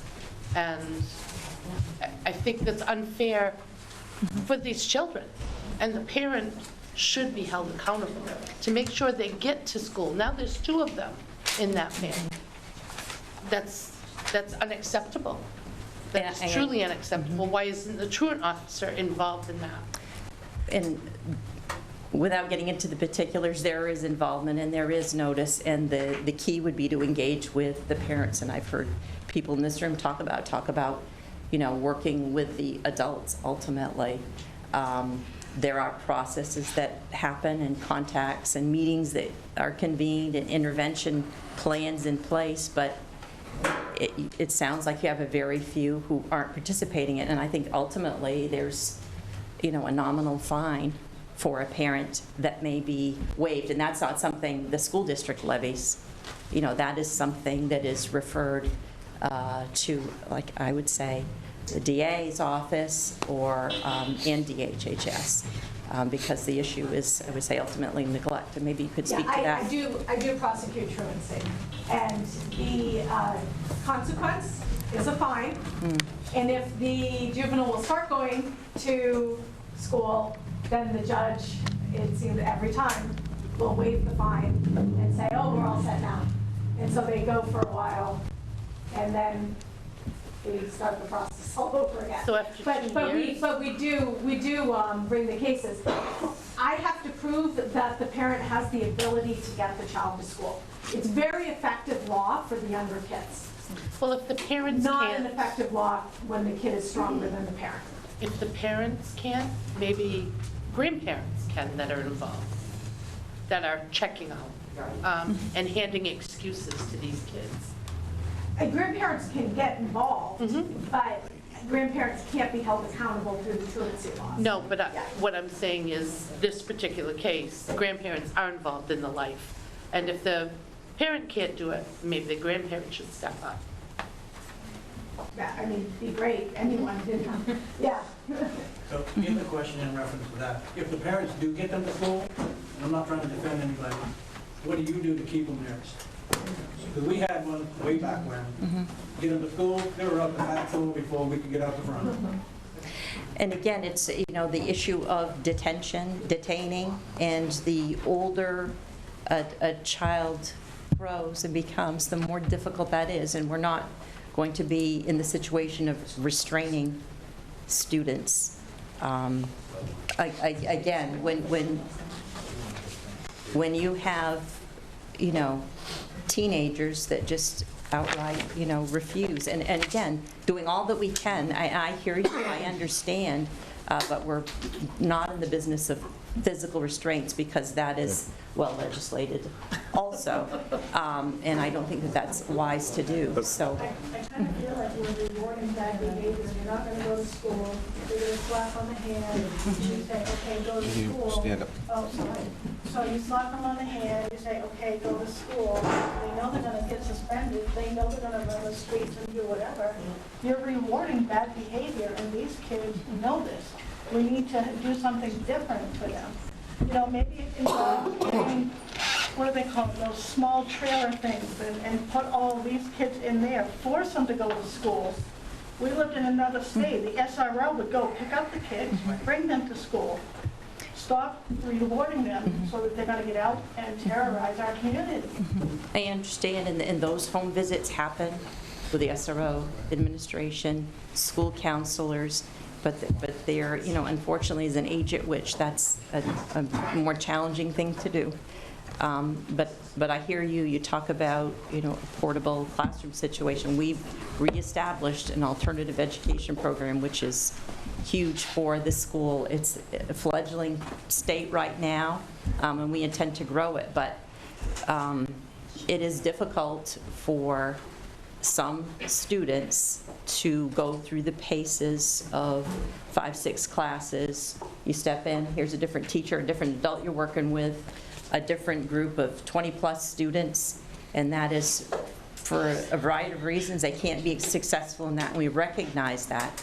And these are, you know, it's about resources, whether it's a community center, whether it's more counseling services and supports. We've through some of our federal funding, have added an academic dean of students. It'll be, you know, short term, that funding will expire, but a person checking in with these students, and that sounds maybe small scale, but engaging them in a meaningful way so that they are vested in school. When you miss, so we're deep into the first quarter, say, And when you become in a situation where you're in a credit hole, it feels like it's an irrevocable situation to go through, earn your credit, stay on track. So we have people dedicated to connecting. Like I said, 5, 6 young students, that's a challenge for the neighborhood, and we wish it was 0. We wish they were in school all day. But there's a whole lot of work and attention paid to what individual students need. I heard a person talking and a comment here about what education used to be, and public schools are addressing multiple issues. Like Shelley had mentioned, we're feeding students. We have free food, free breakfast, free lunch, and sometimes, students show up for that and they don't make their way through the path of their coursework. But that alone, feeding people and giving them something where they feel of value, and maybe that's not necessarily what you want to hear, but how do you turn it around inside a person so they do not behave this way? Ultimately, they need to finish school so they can contribute to the community and society, at the very least, working and taking care of their own families and taking care of themselves independently. So those are all the goals. I think they're common goals to everyone in this community, and the public supports our school system every year. We have a budget adopted, and it's all these resources in play. It's not just principals in a building and teachers teaching. We have a whole fleet of people working to limit and reduce what you're experiencing right now. So no, I'm not blaming the pandemic, so I can make that clear. It was the closure of school which reinforced those who had a lack of habit to attend. We are seeing over the past, I've worked in Fairfield for 25 years. I worked at the high school, I was a junior high principal, and now I work in central office. And we are finding and encountering younger and younger students not attending regularly, and that's a very difficult habit and pattern to break. And there are families, extended families, grandparents helping raising children. So we're reaching out. When we're not getting calls back from home, from parents and families, often there are visits to those homes and trying to track people down and work with them. So I hope that answered some of your questions about what schools And do. I will just add that we have had instances where parents, or actually it was a neighbor that called and said, hey, these kids aren't going to school, I'm concerned about them. We reached out to the school, they sent their team of whoever they were into the home, and it corrected the issue. It's not part of the kids involved in this, but there is action going on in the school to get the kids back in there. Yep. Senator Serway would like to get up and take some questions too. Well, I know you mentioned a lot of things, and it runs through my mind because I was the juvenile officer for 25 years, and Commissioner Liberty and I worked together quite a bit on juveniles, and it's a strange beast because in law enforcement, they're trying to get their calls taken care of, and on juveniles, it takes time because you got to deal with not just them, but the parents, the situation, all these things going on, other kids. So the police officers hate dealing with juveniles. They really do, because it takes so much time and they can't get to their calls. So they had me as the juvenile officer. I was the juvenile officer for Kennebec County. So I had to deal with just what you're talking about, everything that you've just mentioned.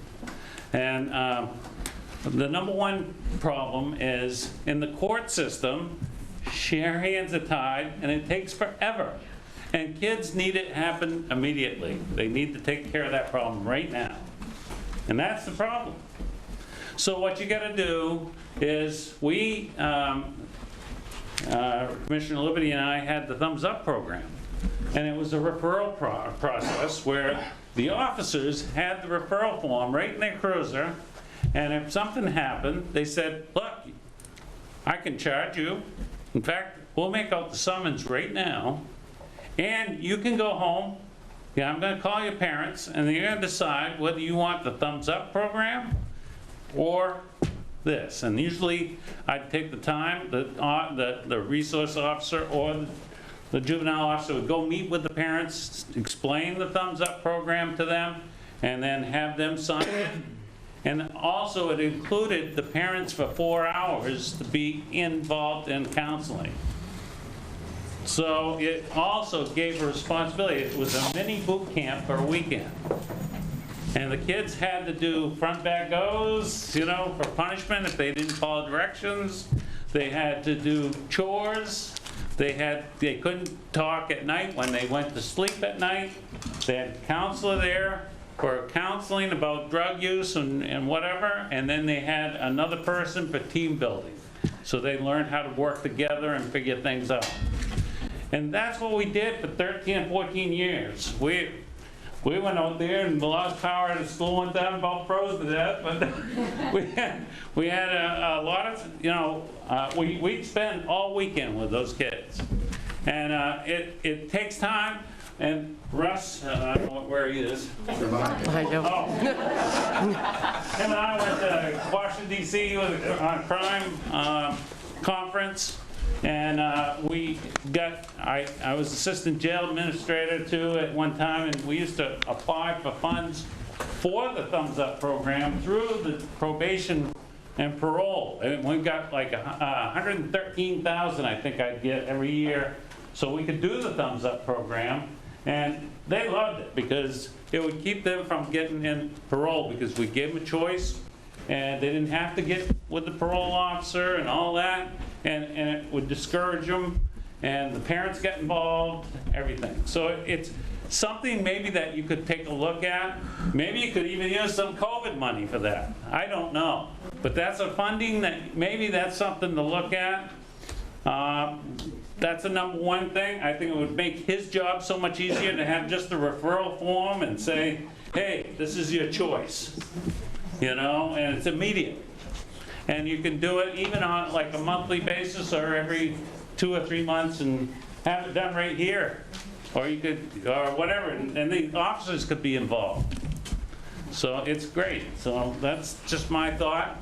And I don't know if you have any questions. I know on Shelley and I are both on criminal justice, and you wouldn't believe how much I fight for you guys to have a safe environment, and it's crazy. Yeah? He sits right beside me on as the commissioners, we're commissioners on parole, and they want, you know, people with prisoner time of 50 years, and they want them out in 20, you know, so we're fighting the battles, constantly. So we're going this Friday. So what can we do right now, I guess? Like, my question is, all of this is great, and I'm glad you guys are here, and I think it opened our eyes to how much your hands are tied. Or, you know, and Chief Gould, I don't want you to think we don't think you're, you know, doing what you, I think there's more that we can all do. Let's put it that way. Yep. And I know there's a lot of things we can all come together at another time and you know, troubleshoot, whatever, and come up with ideas. What can we do right now to stop these 5 kids from terrorizing this town? Yeah.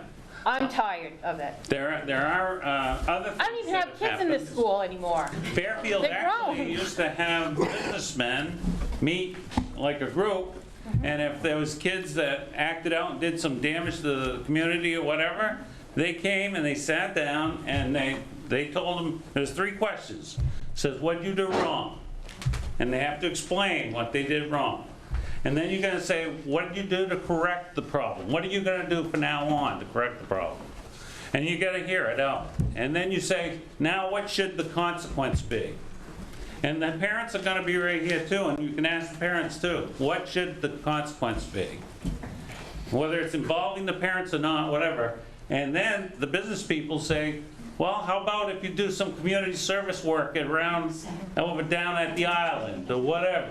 And that's great, you know, but they're even telling these cops, F you, and right to their face. Like, I have witnessed them walk up to these officers, F you, walk away.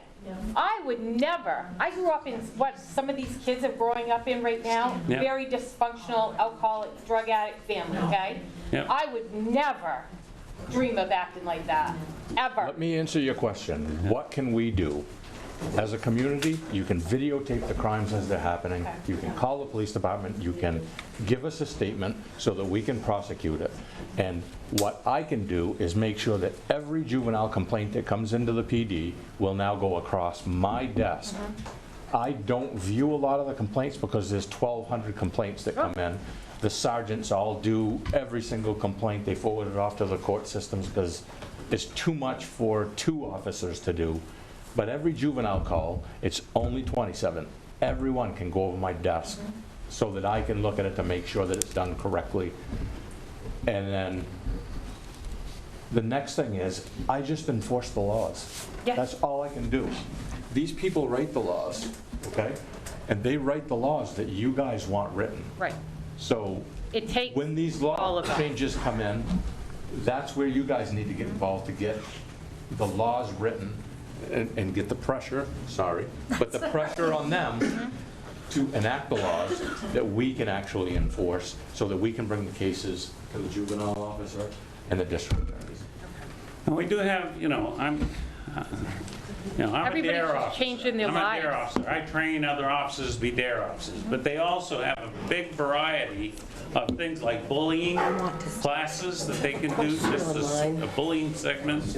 They can do all kinds of different things about certain drugs, different things that are happening in the area, and classes, education. So if we can even send one of the officers to get trained, and I think Tom has actually, the chief has really been thinking about doing that, because it's really important that they be able to have the tools to go out and give the classes so the kids learn something on how to make those decisions. And I think that's the key, is they just not having the skills of making good decisions. I just don't think we ever thought we'd be in this position with juveniles. I think we talked This about it is in the last crazy. few years. So. Yeah. Yes, we have. We have somebody on the phone. Thank you. So I appreciate everybody coming here and talking to us. Christina's iPhone, who is in Zoom, you have your hand up, you had a question, go ahead and ask that. Yes, hi. So my name is Christina, and Kurt and Tammy are my parents. My children attend Winslow, and I kind of want to go back to what you said about getting other communities involved and all of that, and holding parents accountable. The question that I have is, last year my child missed 5 days of school that were unapproved, and my husband and I actually got a letter in the mail before school ended and said if the child missed 2 more days, and I were facing jail time and a $250 fine. So I guess my question is, why is it so drastically different from one community to the next in holding children accountable? I want our grandchildren in school. So I think those are great questions, and maybe what we can do, Christina, if you want to email me your contact information, we can get that out to maybe the district attorney's office and look at that, because I'm sure it has more nuances, unless... Well, I can tell you, I was the prosecutor for 26 years in the juvenile court, and I did the truancy cases as well, and there is no jail time associated with a truancy matter. A parent, it's a civil violation, and a parent can be fined, and the parent can be ordered to take certain actions, but the state laws apply equally to all communities, so there really isn't any disparity, and maybe disparity in how law enforcement or prosecutors from place to place handle those cases, but the laws are the same. And this is going to be the last thing I'm going to say, and I know a lot of you are saying, thank God. It's more important to me that we get from point A to point B than how we get there. I don't want to get bogged down in the details. I'm happy to help out in any way I can. We are here with 6 kids terrorizing this town. Right now, as we... That's point A. Point B is it stops right now. I don't care about the how, I care about the what, and I care about the when. I just filled those 2 blanks in for you. Please fill in the other ones and get this to stop.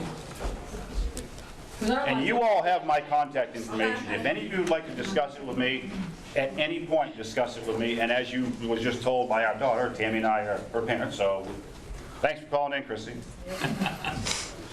Seriously, it's got to stop.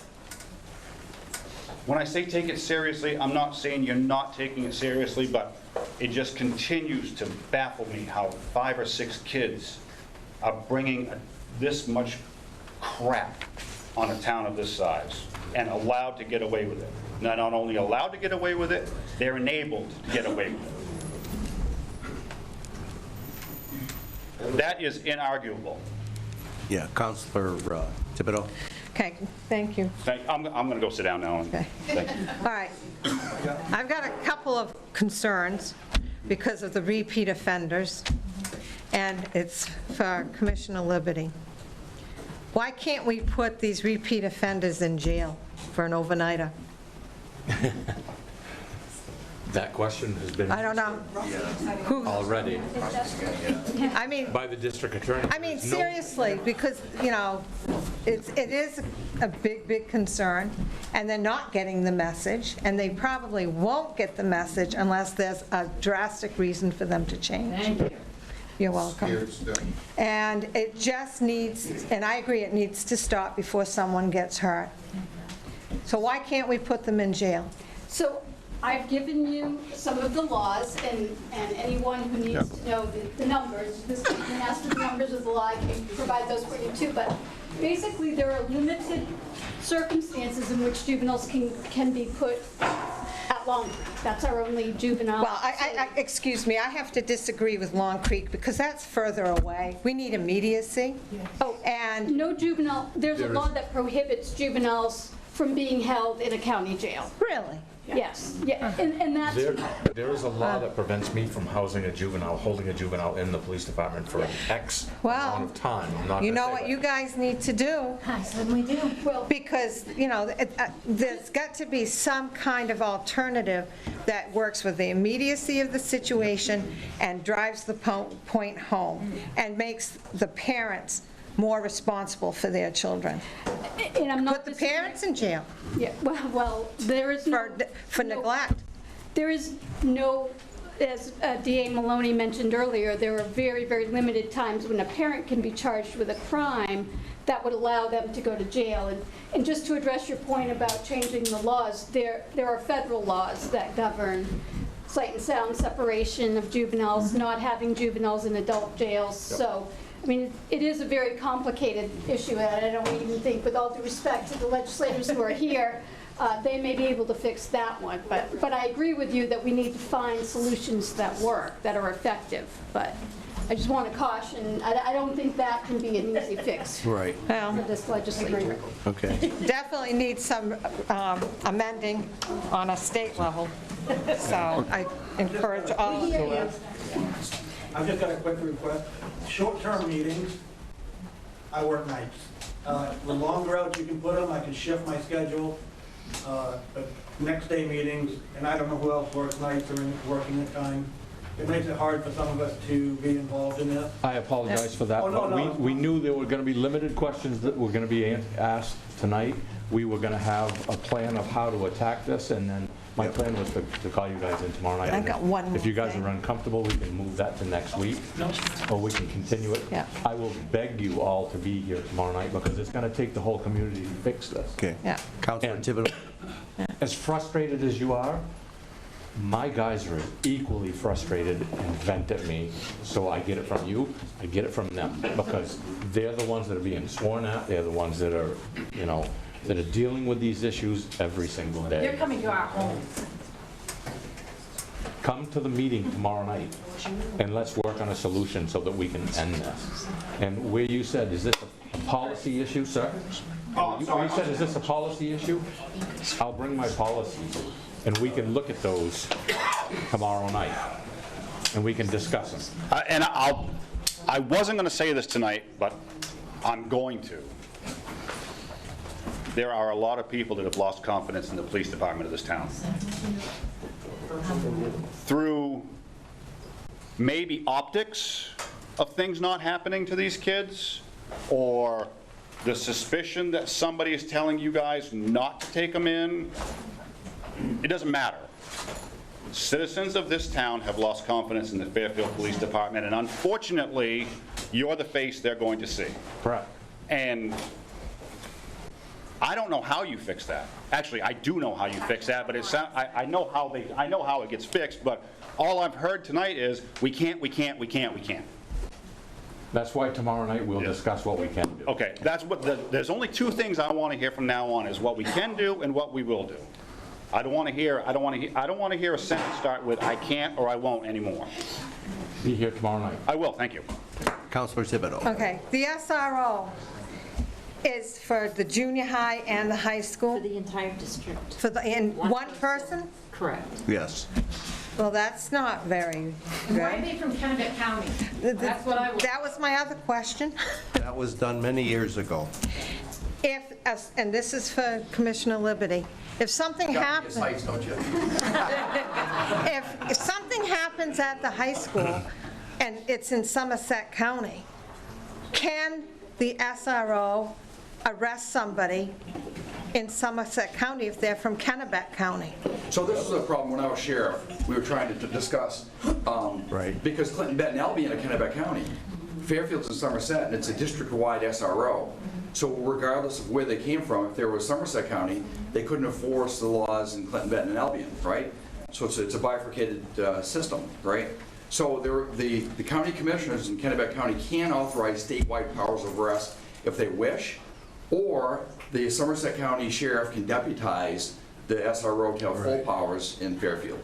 And has that happened? I'm not sure where it stands now. I've been gone for 7 years. At the time, the sheriff of Somerset County refused to deputize Deputy Day, but the county commissioners from Kennebec can authorize statewide powers of arrest. Well, I think one of the things that needs to be done is, one, we need to have another SRO at the junior high, one at the high school, and as needed, called out to the other elementary schools.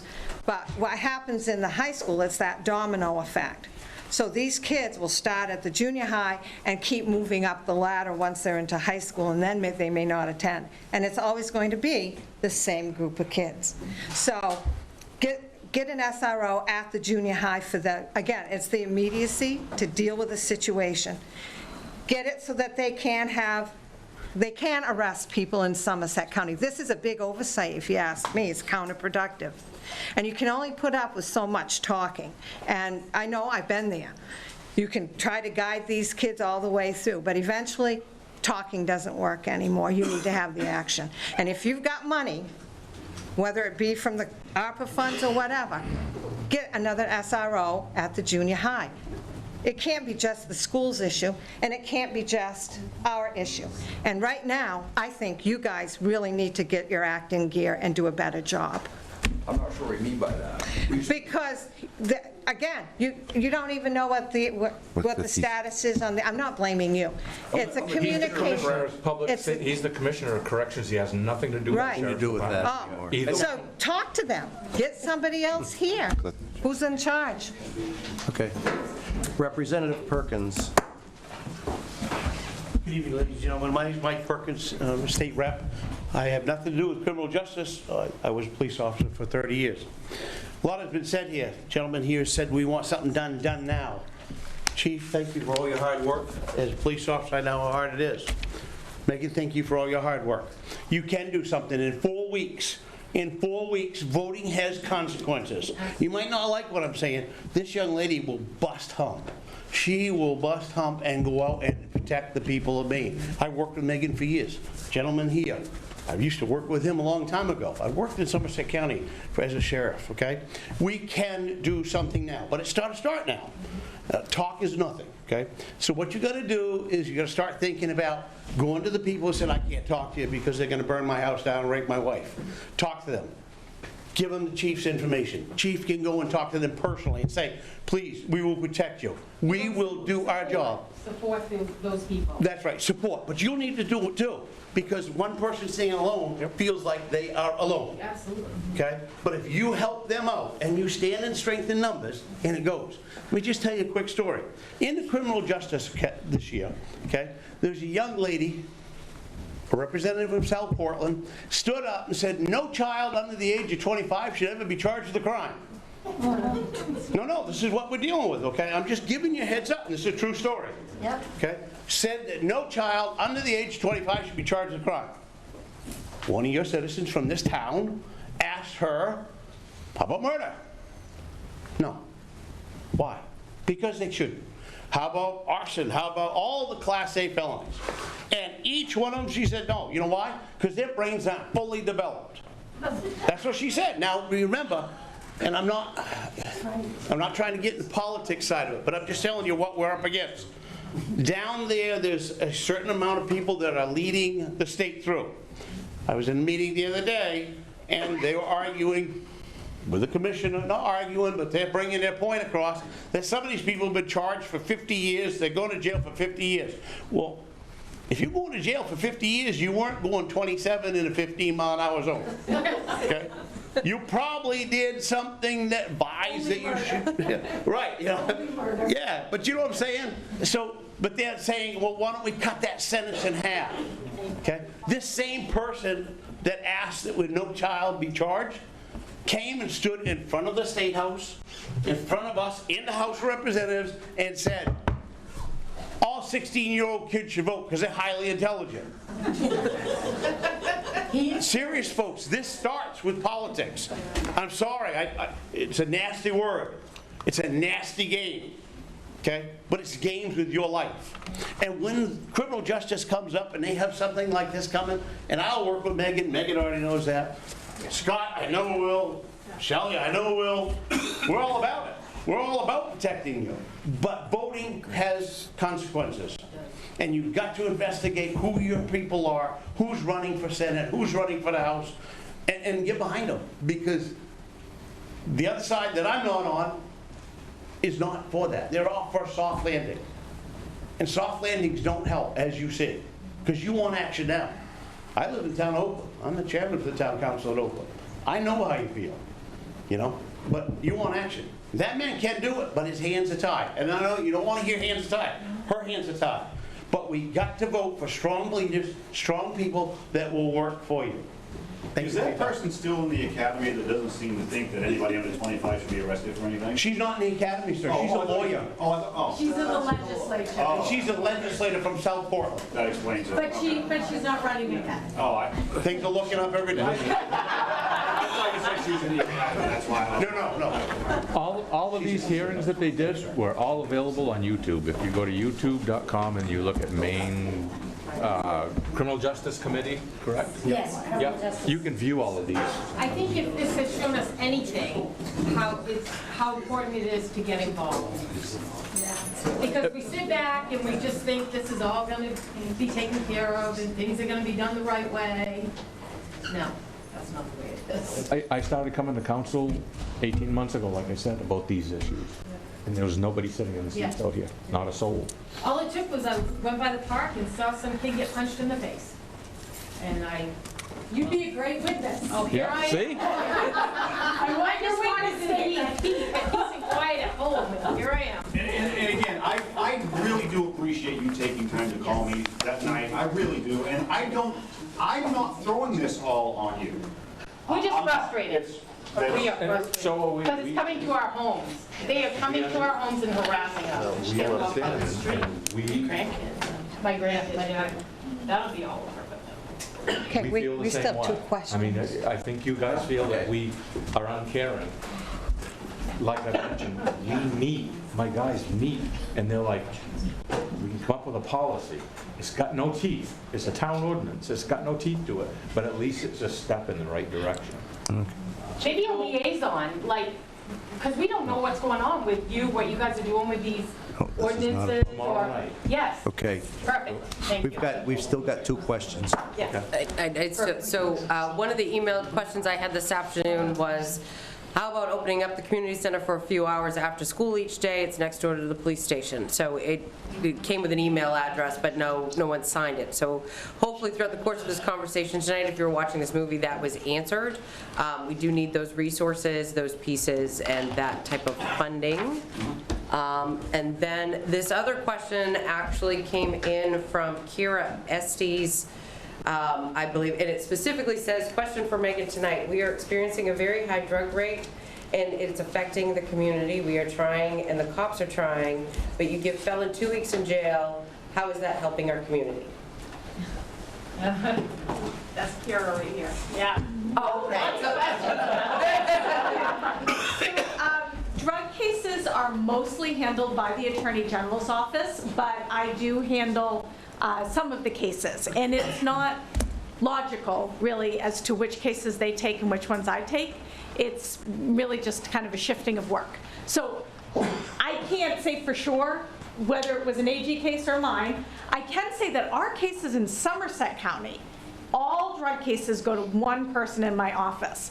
And he is the toughest. He's amazing. Yes. So I would be really surprised if he gave anyone with a felony trafficking case a couple of, what was it, weeks? 2 weeks. 2 weeks? Yes. Unless he couldn't prove the case. No, he was charged and found guilty, but my problem is this stems right from the parents down to the kids. So these 6 kids that are terrorizing her Can you come over to this microphone? are probably have parents or grandparents that are in the system the same way my neighbor is. 32 charges this guy has.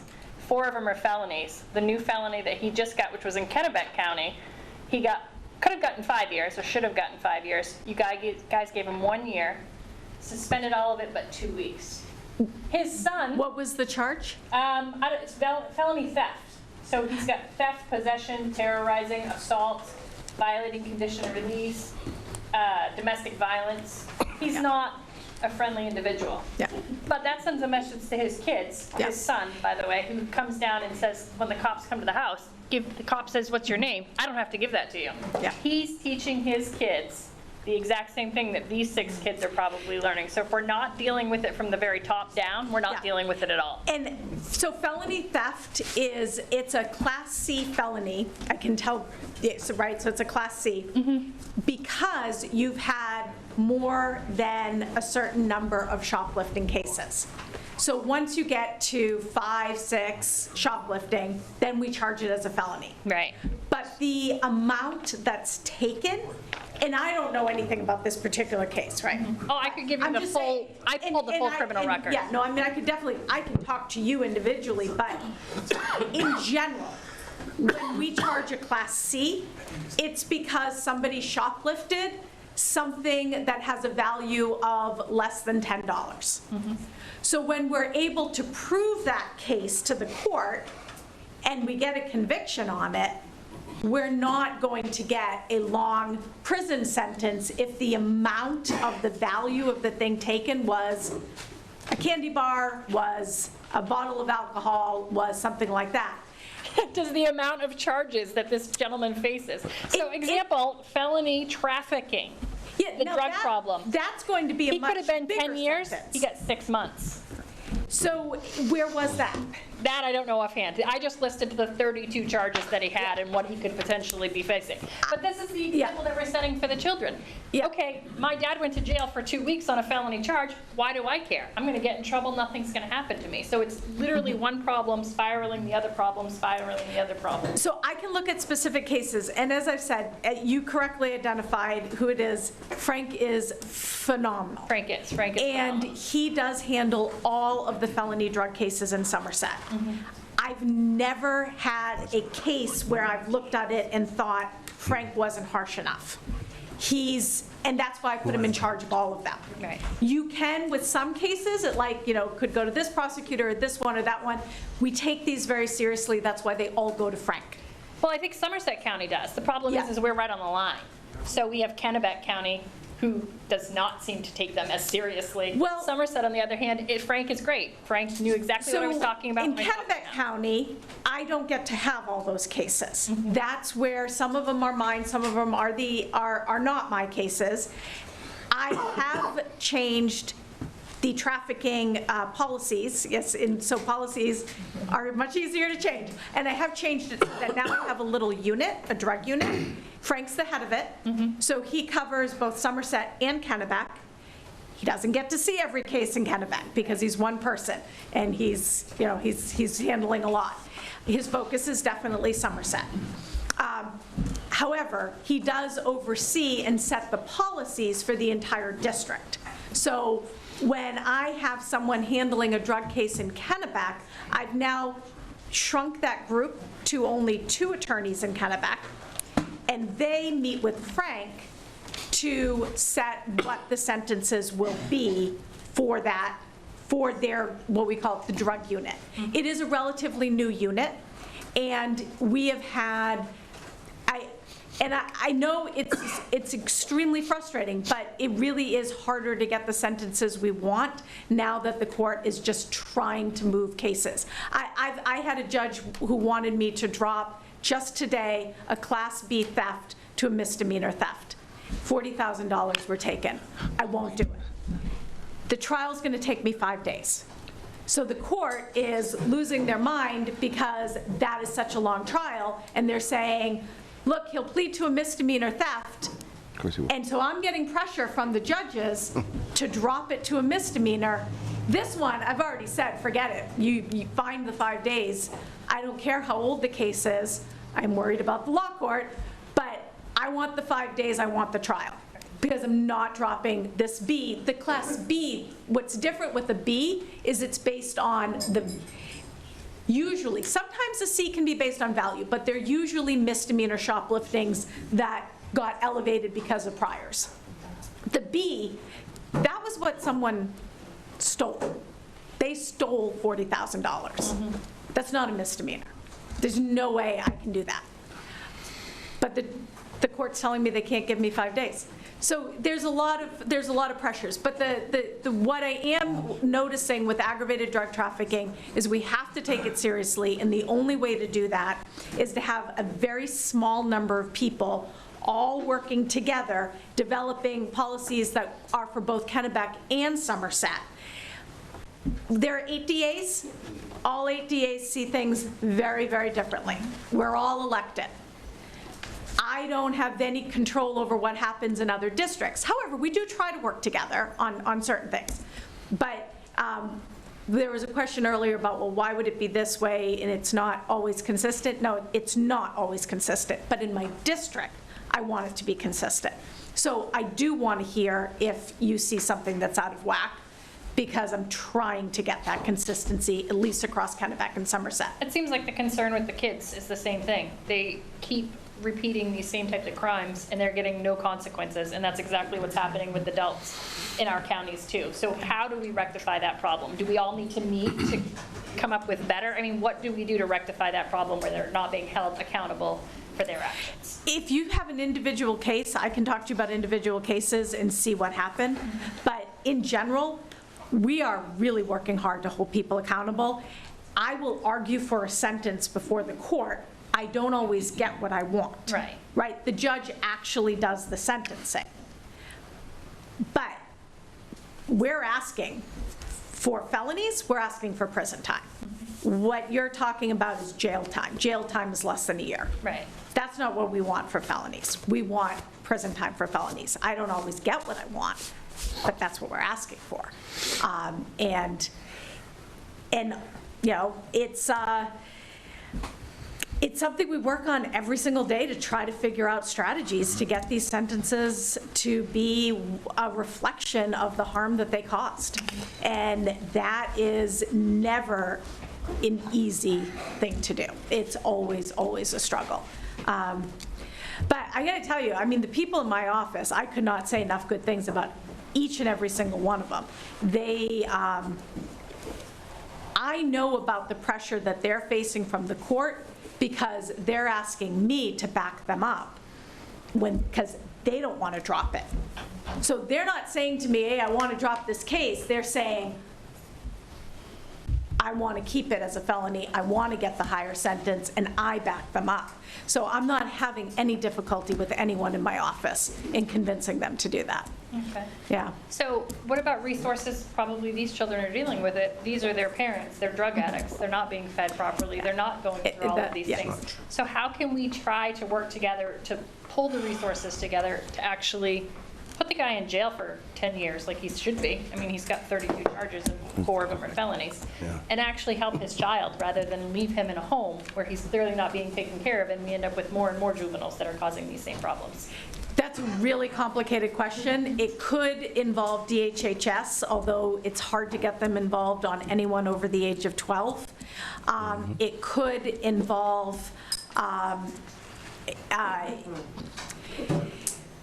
well, I mean, if the parent is out of the home entirely, then, yeah, I mean, even then, I don't know if DHHS always steps in. And I don't know if anyone does know. Yeah, I mean, that's a really hard question, because the resources for juveniles really aren't there right now. We could have the community center, the person that emailed, that's a great idea. A community center where kids can go after school, have a place to be together safely, fantastic. Those kinds of resources are phenomenal to give them a safe environment and safe role models. Yeah. I will email you this particular gentleman. There's 4 or 5 of them around my house. So you can take a look in these couple of cases and figure out why he's getting just a fine and 15 days on a felony instead of actual real jail time for his actions. So. Yeah, no, I'm happy to take a look at it. I can give you my card. Okay. Yeah. I can say, you mentioned drugs specifically. We do have a full-time drug and... Oh, that's right, Councilor Thibodeau. Oh, sorry. I would just like to say thank you to all of you for coming and for all of you. Commissioner Liberty, keep those lines of communication open, because you've got some power there, and there's so much more that needs to be done. It does take a village to raise a child, and it's all of us in here. The schools have an overwhelming responsibility, but so do we as citizens.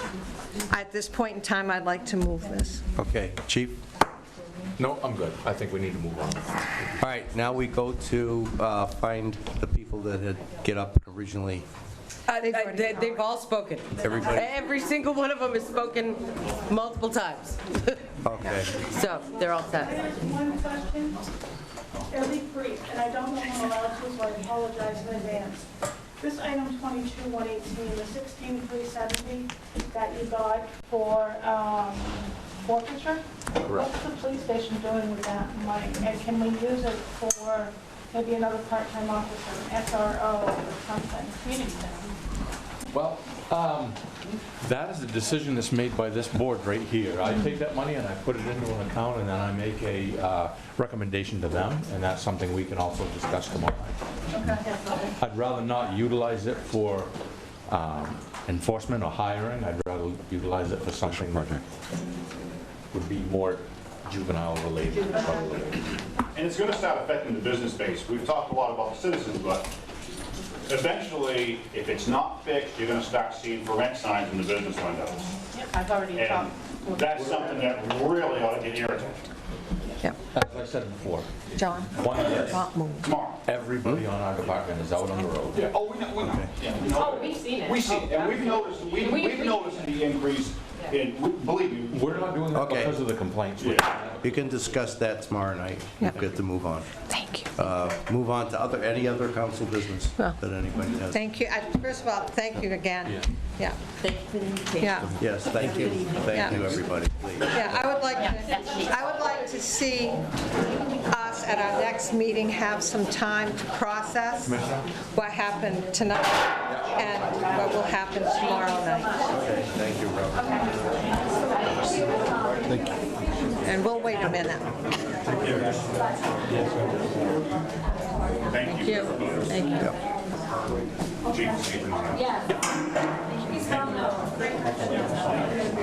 I'm not being arrested anymore.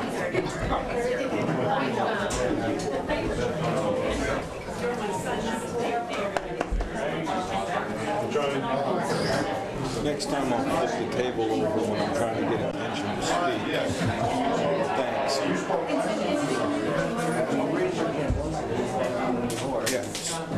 You acknowledged Councilor Thibodeau and never mind. Sorry, Mike. Sorry, Mike. I didn't see your hand either. Well, we can discuss it. We got on council business. Yep. Folks, we still have a meeting that we still have to finish up. Everybody out. So, Thank you. yeah, that's what I was trying to get to. Because I'm guessing they're gonna talk out there, and that's fine, folks can, that's fine. I'm just gonna kind of stop some of that noise. Thank you. Thank you. Thanks, Megan. Thanks. Thank you.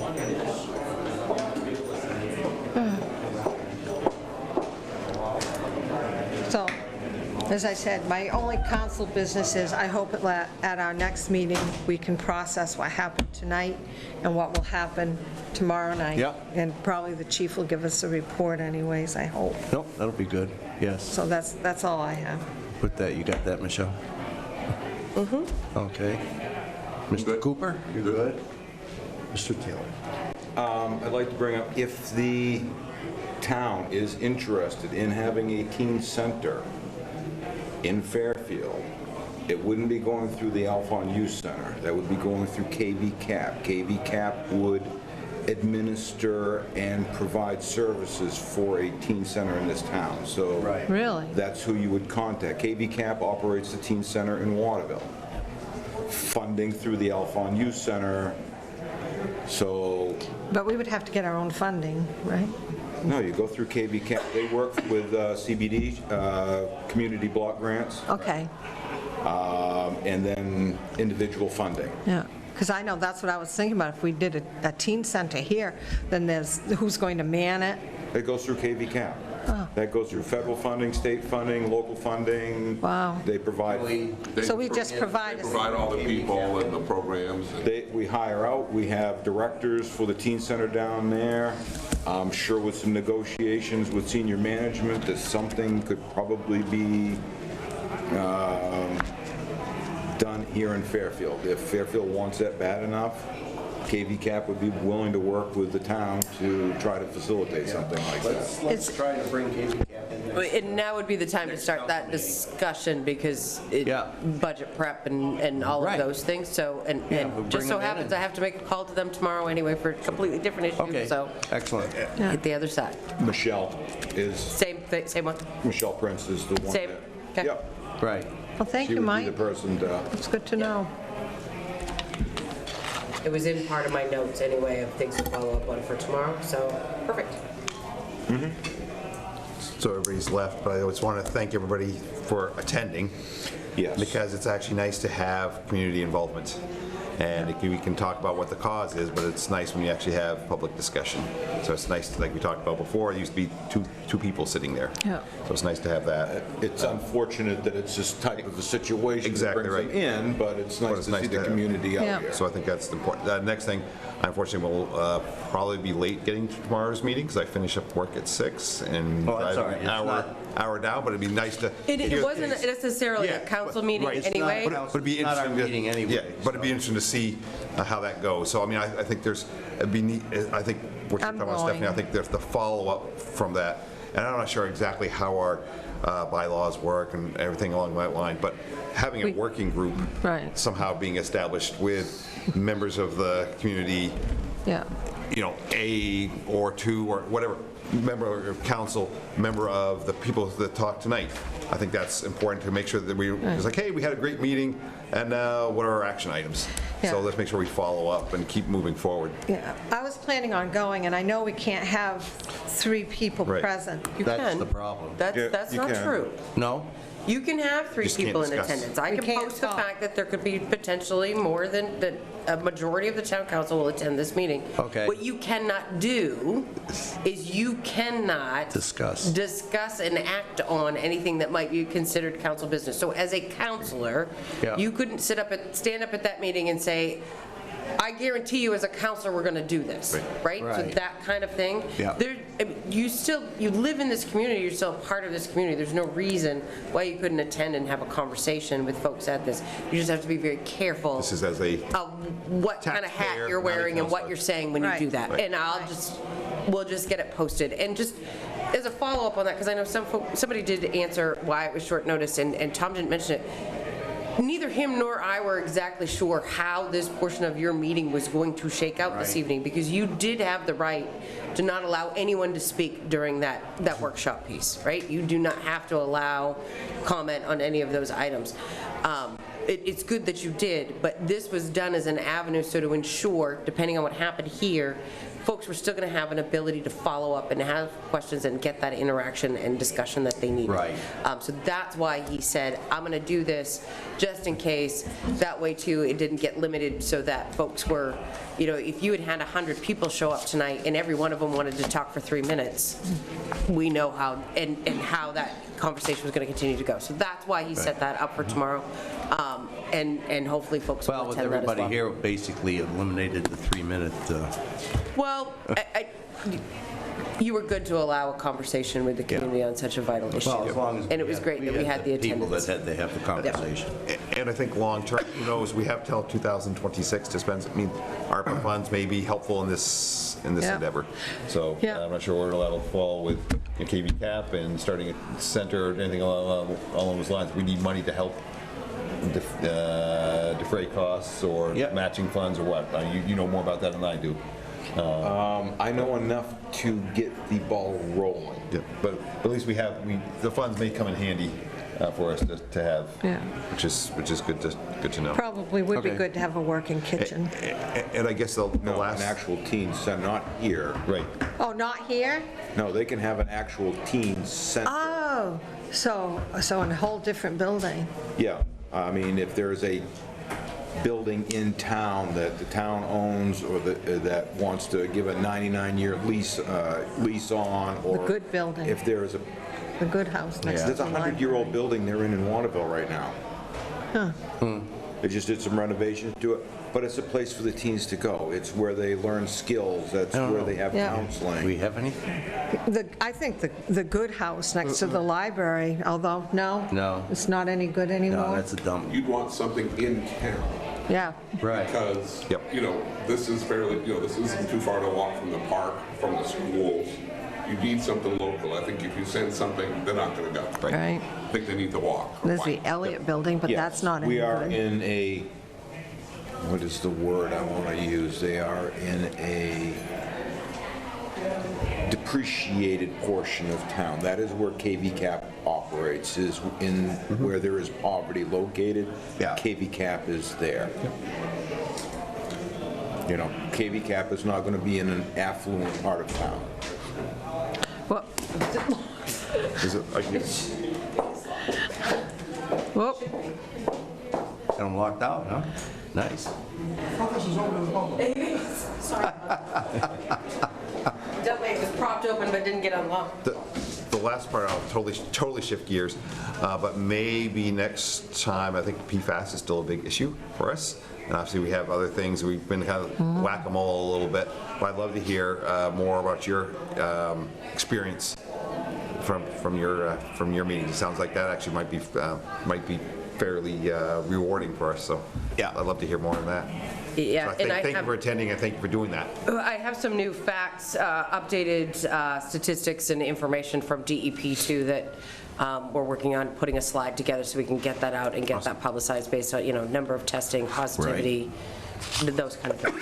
Thank you, Michelle. It was really interesting. I found out the state of, not including labor, DEP has spent more than $3 million, almost $3.1 million on testing and investigation. Yeah.